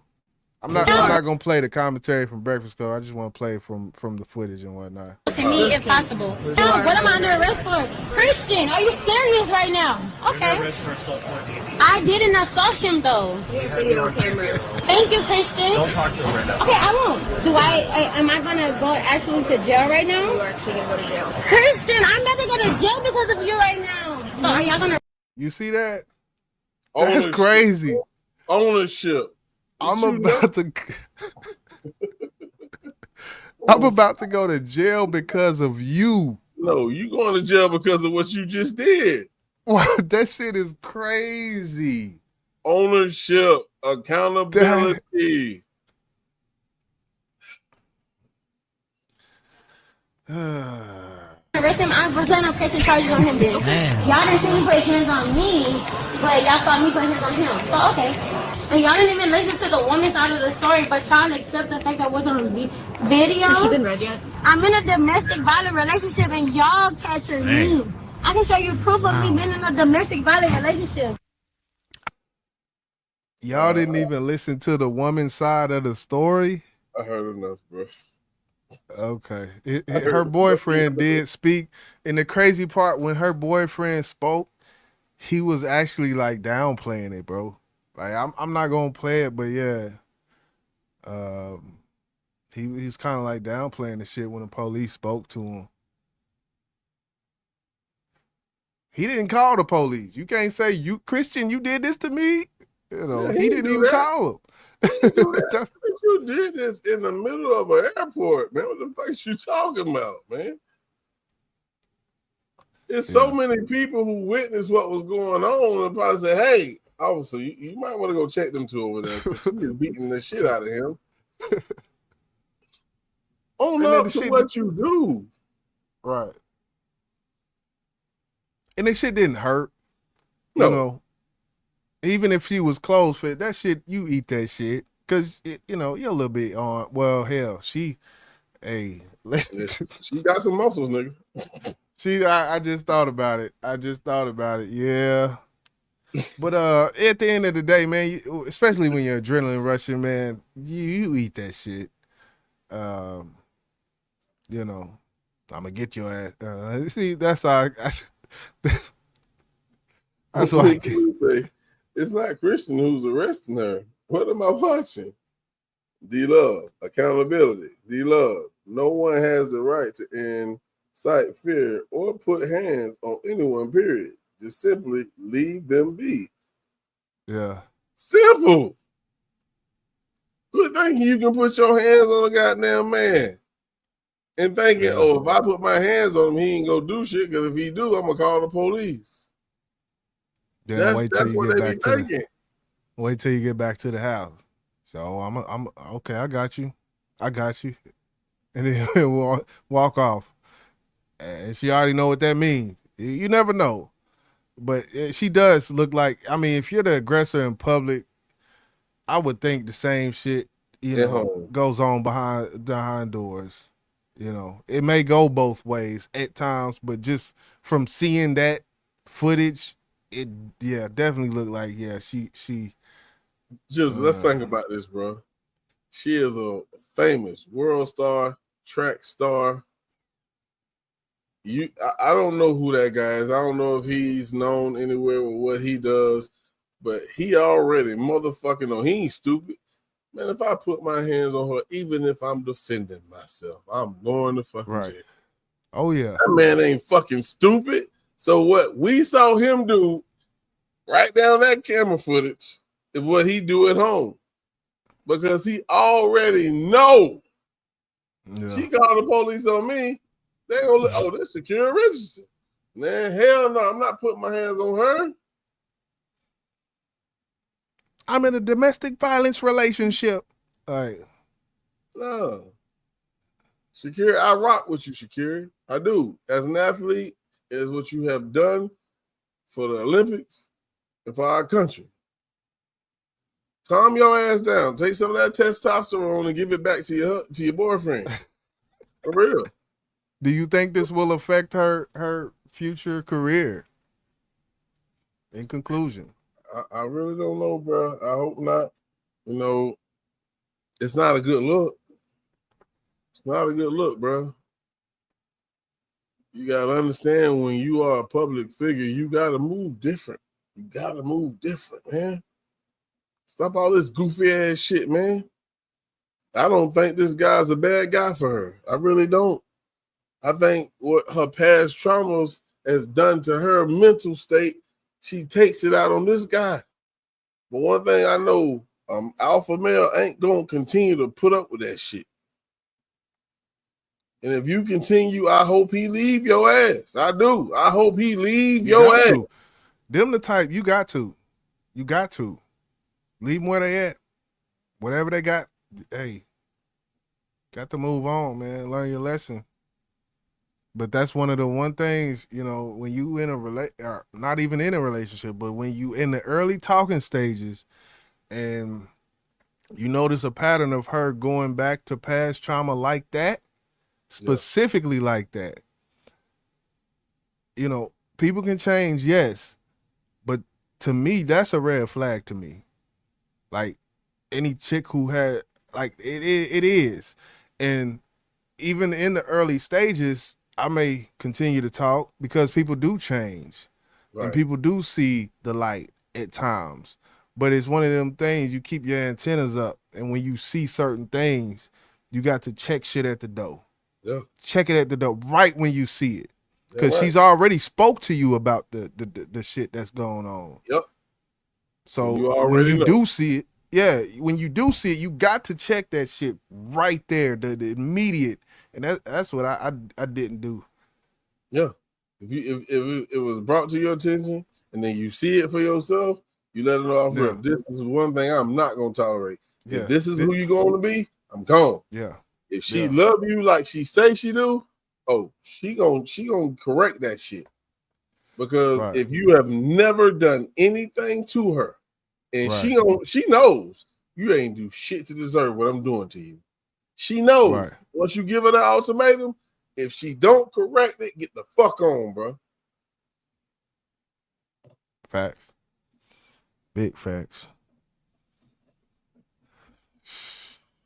Man. But yeah, man. We're gonna get off Sha'Carri, man. I hope Sha'Carri get herself together. You know, I don't wish bad on your relationship with you and this young man. I do. That young man need to leave that woman. Hey, they don't need to be together. Shit. I don't blame you for saying that either, bro. Hey, what buddy say? What auntie say, man? I should knock the shit out of this motherfucker right now.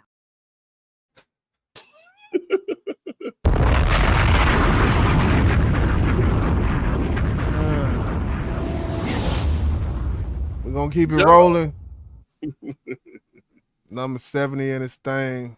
We got one more topic. Boss, if you queued up the shit, I'm getting hungry. I'm actually literally getting hungry.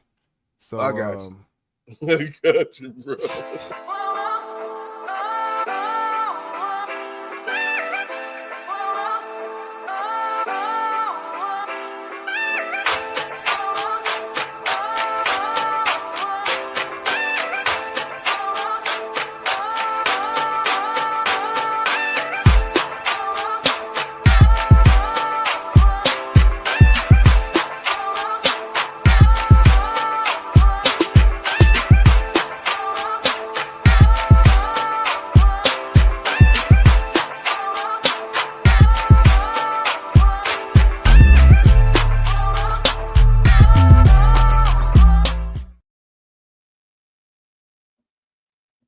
Yes, sir. Yes, sir. It is that time of the night. It's time for the meat and potatoes, man. We got a nice little dish served up for you.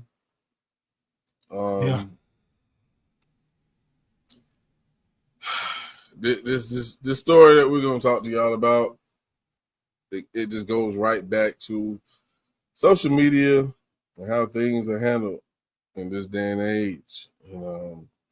If you've been following my page, following the Community Crime Network page, I have talked about this and shared this story, which is stories about a young black brother from Chicago. He go by Tug Watson. And this is a young man. He was known in his city. He was known in the area of Chicago I'm not gonna say he was a clean cut guy, but I will say that he had love in his heart for his people. And when I say he's not a clean cut guy, he sold a little weed. Man, fuck, who gives a fuck about some weed? Man, I don't give a shit. It's weed. We goddamn heal people. So I don't look at him as a menace to his society. I look at him as just a black man getting his paper, but also at the same time giving back. But one thing we done heard all over the world is when you have a big heart will get you killed. And this is exactly what happened to this young man. Tug Watson. It's a black man who went live on Facebook. And he was just, in his feelings about the club he went to the night before, the prices and all that, blah, blah, blah. And things went left real quick. And the young man lost his life. So we got the video, and I'm not going to play the whole entire thing, but we're going to play some key points, and we're going to talk about it. So if you're still with us, let's get to it.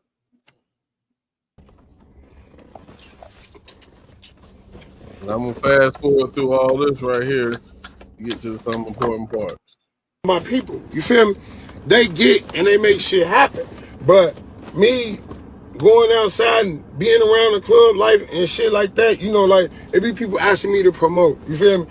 Man, though, you should throw your hat around, you should promote because you can bring motherfuckers out type shit. You feel me?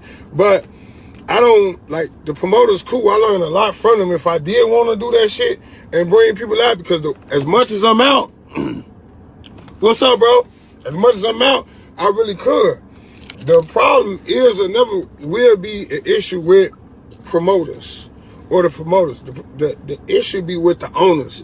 And the owners do not, they own the shit, you feel me? They have the security. They pay the security, you feel me? You got the...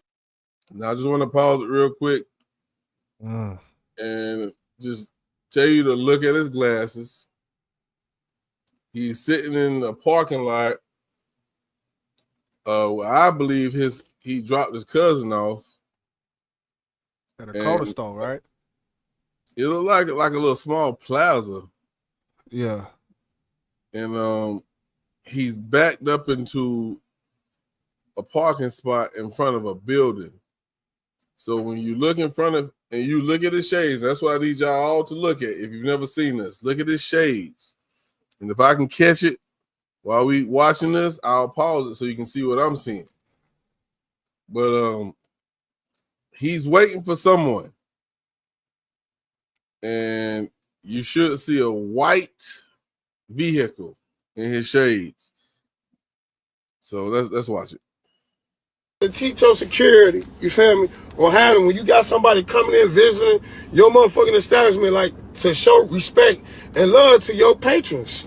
At the end of the motherfucking day, the promoters, not a problem. They have a hard time to park. They have a hard time to do a lot of shit in that shit because they got to argue with the owners.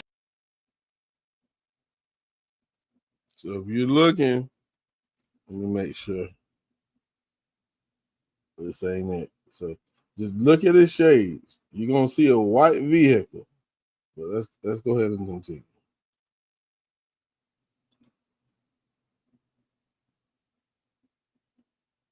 Feel me? And owners, I don't give a fuck how y'all feel. Yes. It don't matter. I'm tagging all promoters. I should have tagged you too. It don't matter. I fuck with y'all. I support every promoter because y'all my people. You too, Dianca, so shut your ass up. I support my people. The issue is not with y'all. The issue is with the owners, with their security. All this shit, they don't treat them. Even when you go to Bevy, bro, you feel me?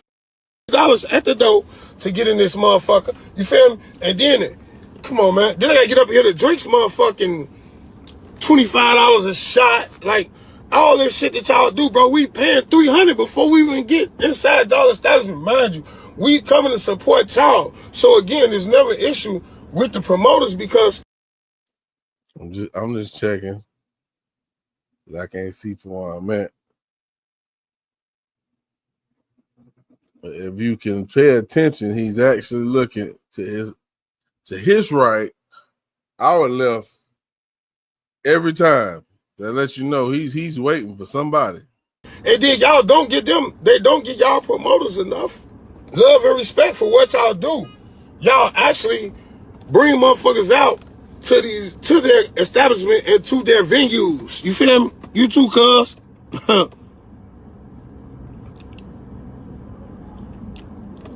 Fuck what they said. They could. Yeah, y'all go. Because they don't pay y'all enough and they don't give y'all enough respect or give y'all the control that y'all have to control the crowd. And it don't even be, it's not really a crowd control. A lot of shit happen because when we get in front of these clubs, yeah, first of all, security, like I said last night, security be mad. They stand on the motherfucking door 8 hours, they ain't getting paid enough. So now they treating the motherfuckers who coming to the door. You feel me? And I'm not letting no motherfucker mistreat me. Fuck what a motherfucker talking about, bro. Like I said, when I come into these clubs and these bars and these establishments, 9 times out of 10, you feel me? It's money. I'm not even finna go through all that because I ain't trying to stun. I'm just being honest. You feel me?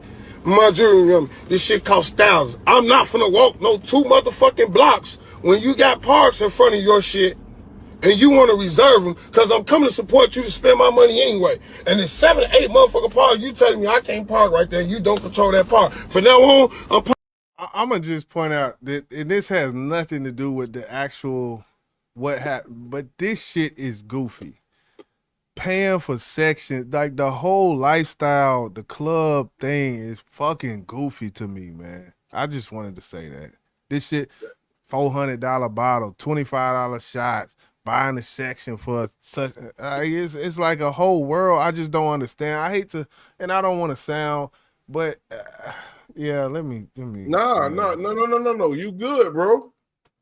Because this has been a complaint in Atlanta as well. Because the club scene is so fucked up now because everybody want to go to the club to have a section. It done got to the point where nobody is partying. Everybody want to be in the section. Right. Where the dance floor at? Exactly. The dance. I've been to the club. I can count on my hand. Less than that, one fucking hand. And that's where it was at. Like that. Like you want to dance with the ladies. You want to meet. Mingle. And you can mingle, you can invite chicks into your section and whatnot, and they can come in and drink on your bottle you done bought for such and such. But just the general, it's like general population. Like they in PC over in the section, and the general population just in like. It's crazy, bro. You hit it on the head. I'm glad you actually brought that up because that's very important. And this is a guy who got money. He got money, lots of money from the streets. And I think that played a very important part on why what happened to him happened. Parking right there. Call the police, motherfucker, and they gonna tell your dumb ass the same thing. And if you touch or go near my car, I'm gonna leave your ass right there by my shit. They go over the owners, the security, whoever. That's how I'm coming from now on. And that's just being honest. Don't tell me I can't park nowhere you don't got no control over. Don't nobody control these motherfucking city streets, man. Get the fuck up out of here, bro. But they need to give y'all respect. You feel me? They need to stop playing, check y'all security, coach them on how to engage with people when you dealing with them because you can't talk to people reckless. You can't treat them reckless just because you mad or just because you going through some shit. Girl, you'll be all right. You can't treat a motherfucker bad just because you having a bad day, security, whatever. You feel me? The owners like when we come into these motherfucking establishments, we coming to support y'all because if ain't nobody coming up in that bitch and it's dry, eventually that bitch gonna be off the map. So you gotta appreciate the people who support you and fuck with you. And that's what I'm saying. Like that's just all that it is. You feel me? Like business is business. I run a good business, and anybody that fuck with me, you feel me? They come and they say something ain't right, or a motherfucker said something wrong or did something wrong to them, and they deal with me, and I got to hear one of my people did something. Guess what? I got to get on their ass. You can't treat nobody like that that's spending their money. You feel me? Step in, you feel me? My thing be when people get positions or they get places they get too big headed, it's like, okay, I got it going now. Like, you just here. Like, I don't give a fuck what you own. You know what I'm saying? Like, you not that big in this shit. You feel me? Like, get the fuck up out of here. You feel me? So, if you got a manager like yesterday at Mike's, the manager see me, bro. That nigga see me. I don't know his motherfucking name, and I let him know. Bro, you see me complaining. You see me saying something. You sitting there, nigga, and you looking at me like, you ain't 10. Ain't no motherfucker coming there, bro. You feel me? So this what I said. I said, listen, bro, if they do come, let us park right here. You feel me? If they do come. A parking dispute. All right, pay attention. It's coming up right now. Come get me. We'll move the car so they can get the space. We will move our car, whatever car we need so they can get the space, just let's get the park. So now oh no, we can't do that. No, you just gotta find somewhere else to park. Who the fuck is you talking to? You feel me? Pay attention to his sunglasses. Like, who the fuck is you talking to for real, even talking like that? He's looking. He sees. He sees something.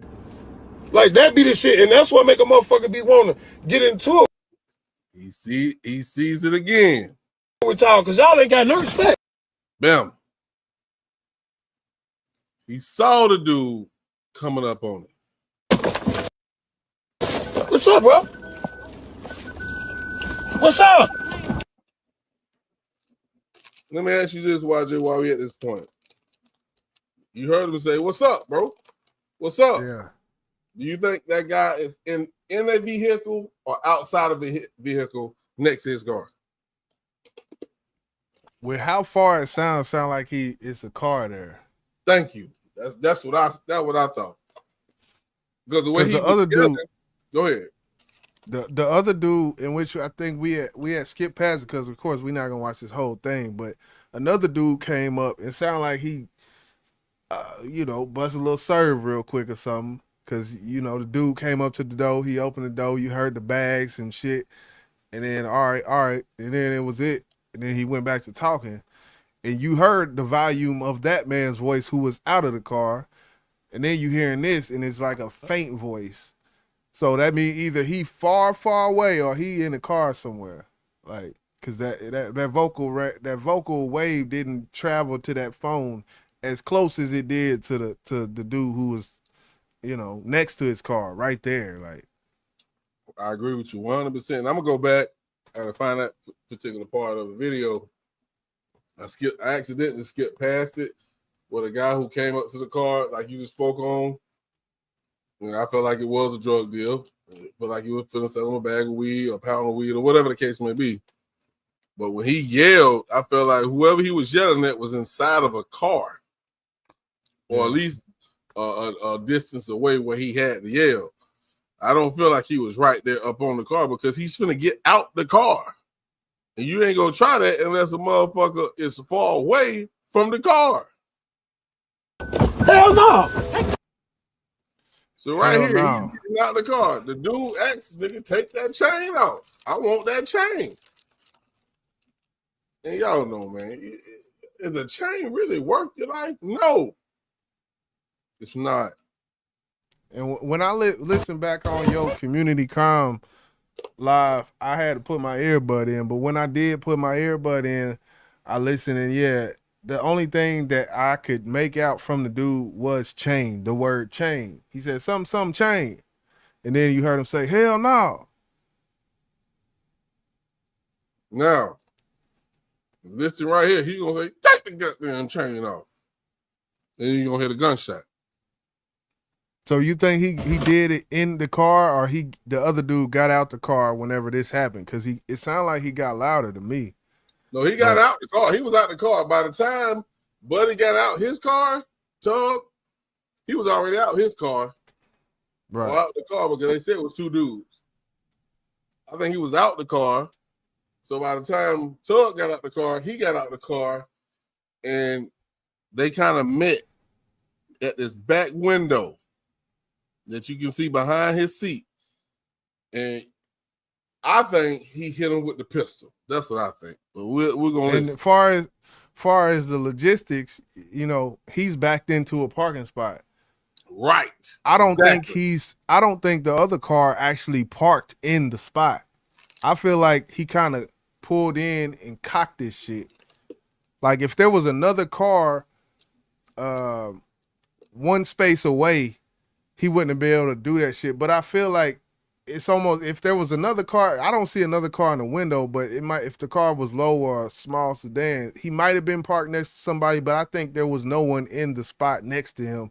And the people who pulled up just kind of pulled up to where they could scoot off after whatever happened type shit. Like not really parked, but could scoot off to where they had some space. Right. I know exactly what you're saying. And I Yeah. think it could have been at the edge of the building. You know, he could have been at the last parking space where the building is. And the building could the business where he probably was parked at could have been the last building, the last business at the end of the building. So when that car pulled up, he didn't have to pull up in no parking space, if that makes sense. Yeah. You heard him? Take that fucking chain off, nigga. Yeah. And he hit him. If you look behind his seat, that is a business behind. That's a building. This is a building. He's backed inside of a building. Right. Let's look at these comments real quick. Coach say, here's my question. If he were willing to surrender, would he even have enough time to get it off before something happened? D-Love say he stay ready. You are never supposed to be comfortable if you know them or not. That's life. I don't care what kind of money. I will never be seen wearing any jewelry of any worth, period. And that's the crazy part about it, is that his chain might have been fake. When you really look into the shit. You fuck around, do all this, get the chain, go back, go get it appraised, and yeah, you got about 200. Well, his brother did say that the chain was real. Okay. His brother did say he made the chain. His brother did say he had a track in the chain. So, I don't know how true this is. I gotta take him for face value, because he said he the one who made the chain for his brother. That's what he do for a living. I don't know, but they said he didn't need, the dude didn't even take the chain. They still got the chain, and then so. I don't know, bro. Hold on.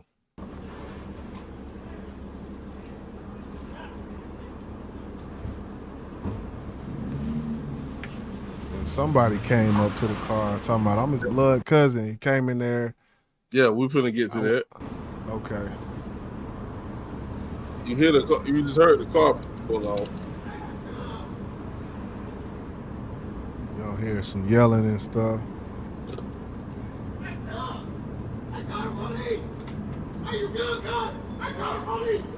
They calling him now, bro.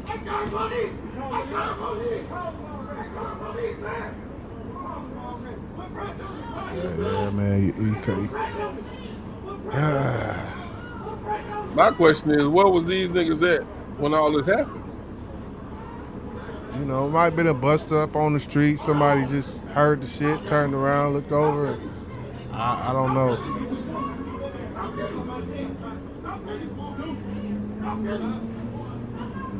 Yeah, call the police. That street code shit that shit goes clean out the window, man. When that body laying there. Straight out the window.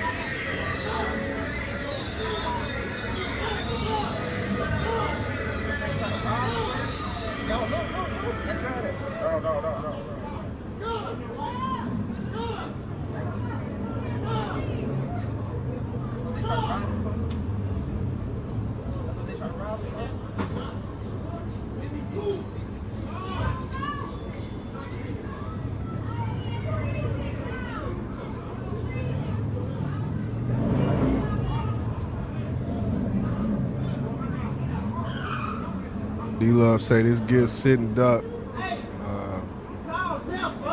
They was sitting on him. Like, okay.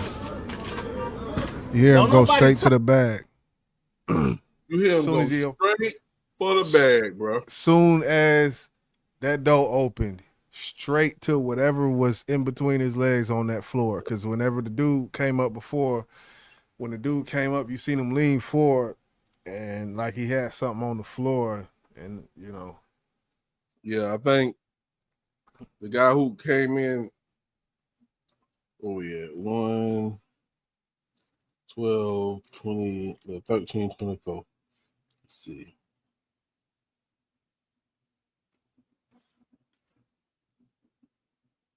People, when I come out, we get in the history of me coming out. Even when you go to Bevy, bro, you $50 at the door to get in this motherfucker. You feel me? And to their establishment and to their venues. You feel me? You too, cuz.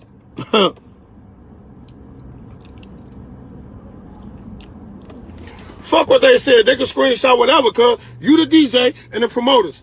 When it comes to these establishments, y'all bring the crowds, bro. They gotta respect that shit. Respect that shit. You ask me in my personal opinion. That ain't my field. But again, I'm still gonna speak how I feel about There it go. 10 minutes. I'm doing here. All right. So,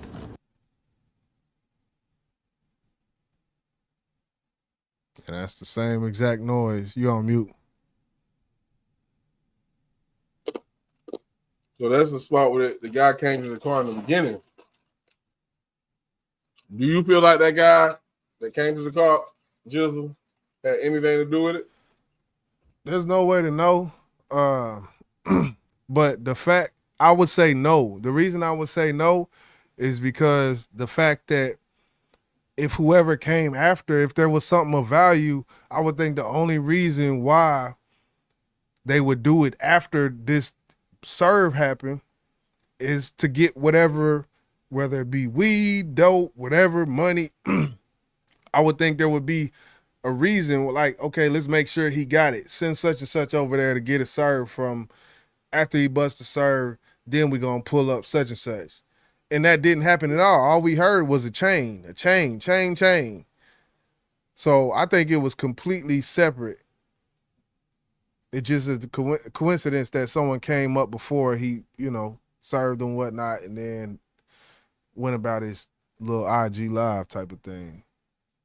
All right, let's just take a look at this real quick. I want to go back.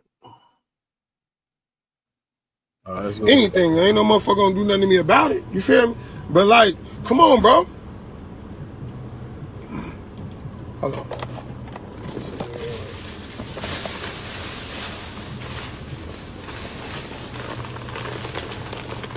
Tell them to pull that. I'm gonna tell them to pull that and look at the shit.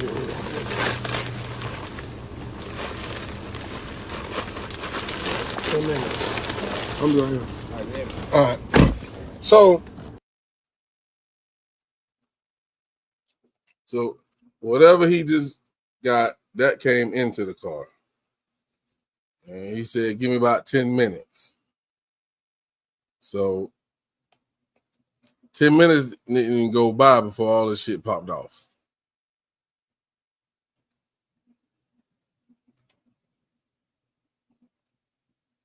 So what's y'all thoughts, man? What's y'all thoughts, man?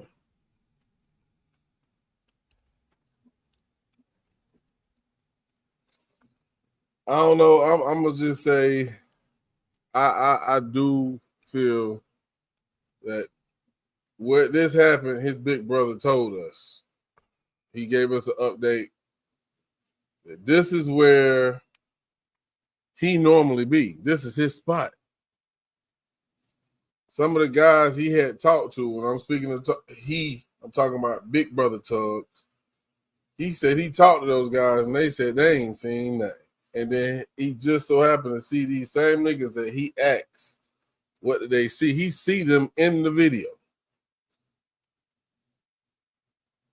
This white vehicle that I told y'all about earlier was there before his little brother Tug even got there. Nobody asks about why is this car just parked here. Now, this is street life shit, and if you ain't been in the street life, you wouldn't understand. But if you're protecting one of the head dudes, which he was one of the big, he was a gang member. I'm going to go ahead and say it. He was a gang member. Nobody's going to protect your head, dog. This is a play. It's a play all fucking day. And I'm not trying to defend gang violence. I'm not trying to defend drug dealing. But we talking about weed, people. We talking about fucking weed. What's your thoughts, Jizzle? Well, I mean, as far as what he had, I don't know what he had. I don't know if if what he had was in the car already or he got what he got from whoever. I know in one story I seen, they said his cousin worked at the shop right there that was in that plaza, and he went and dropped him off. And the fact that you just said his brother said that this is his spot, like that like this is where he be there. And that makes sense. That lines up with his cousin who works at the plaza or in this store, because a lot of times if you're just sitting somewhere for too long and there's an employee there who got that caring spirit, they're not going to let that happen. But, if they know, oh, that car, that's him, they're not going to do nothing, and it's going to be, okay, he can sit there type of thing. So I do, that's one thing that kind of the dot connected when you said that shit. But, yeah. Yeah. I mean, sad story. It is. I just, it comes along with the territory, of course, when you live in the street life. Yeah. You can't put your trust in another nigga to look out for your best interest in the street life. You just can't. And that's one reason I got out the game my damn self, because I just see how quick a motherfucker can get killed. And motherfucker will forget about you just that quick. So, yeah. The same. Hey, that's the reason I ain't. I'm good. Let me take my ass to work, man. I ain't For real. with it. For real. It's sad to see though. Hey, that shit happens. The fallout, all the shit after, we'll probably see more updates. Far from the news perspective, the national media, we might not hear much, but IGs is pinging, and that's usually what happens after stuff like this. Somebody who gonna come out. Oh yeah, believe it. The cloud. Maybe not though, because it's it was happening on live. Maybe it's because it's at a certain level. They've had actual televised shit hit the news station, and that's bragging rights. You gonna hey, put that boy on the news. They parked this shit. Like what he say? I seen a video. They parked this shit. Well, that's what we got for y'all tonight, man. This has been another episode of BBP, man. Episode 770. Yeah, man. Salute to everybody who tuned in, and my heart and my condolences goes out to Tug and his family. Salute the goddamn Pop, man. You got any last words, just Pop? Hey, Sha'Carri, man. Hey, chill out, little baby girl. I feel bad. I feel bad about that, Sha'Carri. Man, I took that shit to heart because we sat up and gave her, I think we did 2 feel-good stories on her. Then had to sit up here and do this shit, man. That's why I got on the fucking thumbnail looking like an idiot. No, I ain't gonna say you look like an idiot, bro. Man, look at that. About that neck, the boy look like she been smoking crack for whole. Let me look at it again. Let me make sure I'm.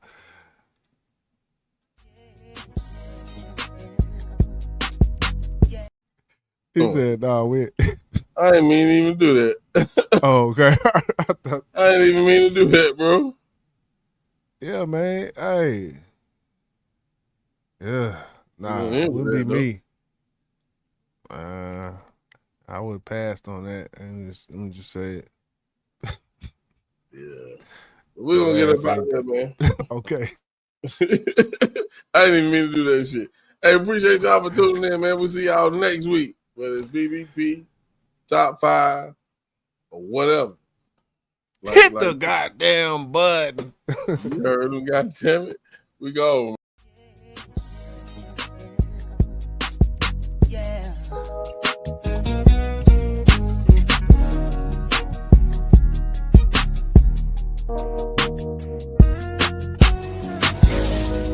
It ain't nothing like a woman scorn. You try to speak, you gon' swear niggas speaking foreign. That's right. She may roll her eyes and keep going. If you the one that caused the pain, pimpin', keep going.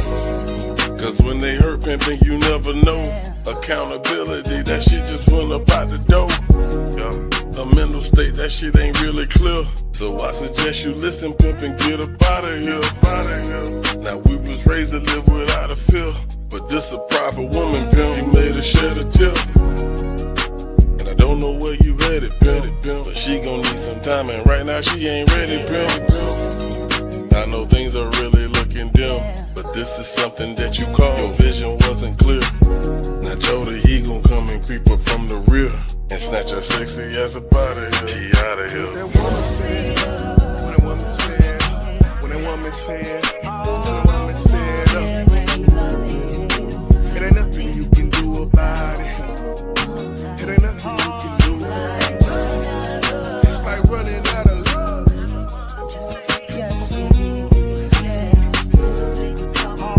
Too late to talk about it. Too late to talk about it. Too late to talk about it. Like, what's the deal with you? Why you can't just chill like?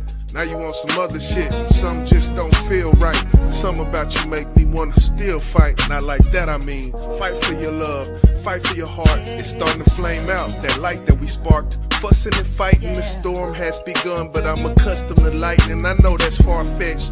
Hold on second thought, that's probably common. No, it's not. On third thought, this bird lost the only chance he had. Fucking be mad. What did I do to deserve this? Emotionally not available, unintentional, not on purpose. But the intention isn't important. It's the fact of if you cared or not. And if you did, this all would just be a bump in the road. She got too comfortable. She went from packing meals to packing Lunchables. At least it's something though. Well, I ain't want that shit. I'm probably sure she wanted something else from you too. And I'm probably sure she got another nigga on speed dial. She'll fuck when she through. She Angel Reese, yeah, with the rebound. That was your boo-boo. Yeah, she for the streets now. Oh, what, you got amnesia?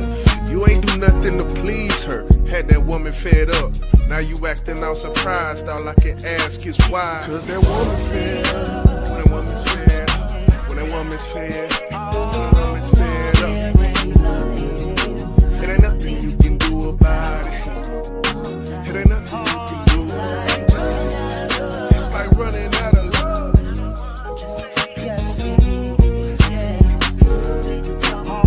Too late to talk about it. Too late to talk about it. Too late to talk about it.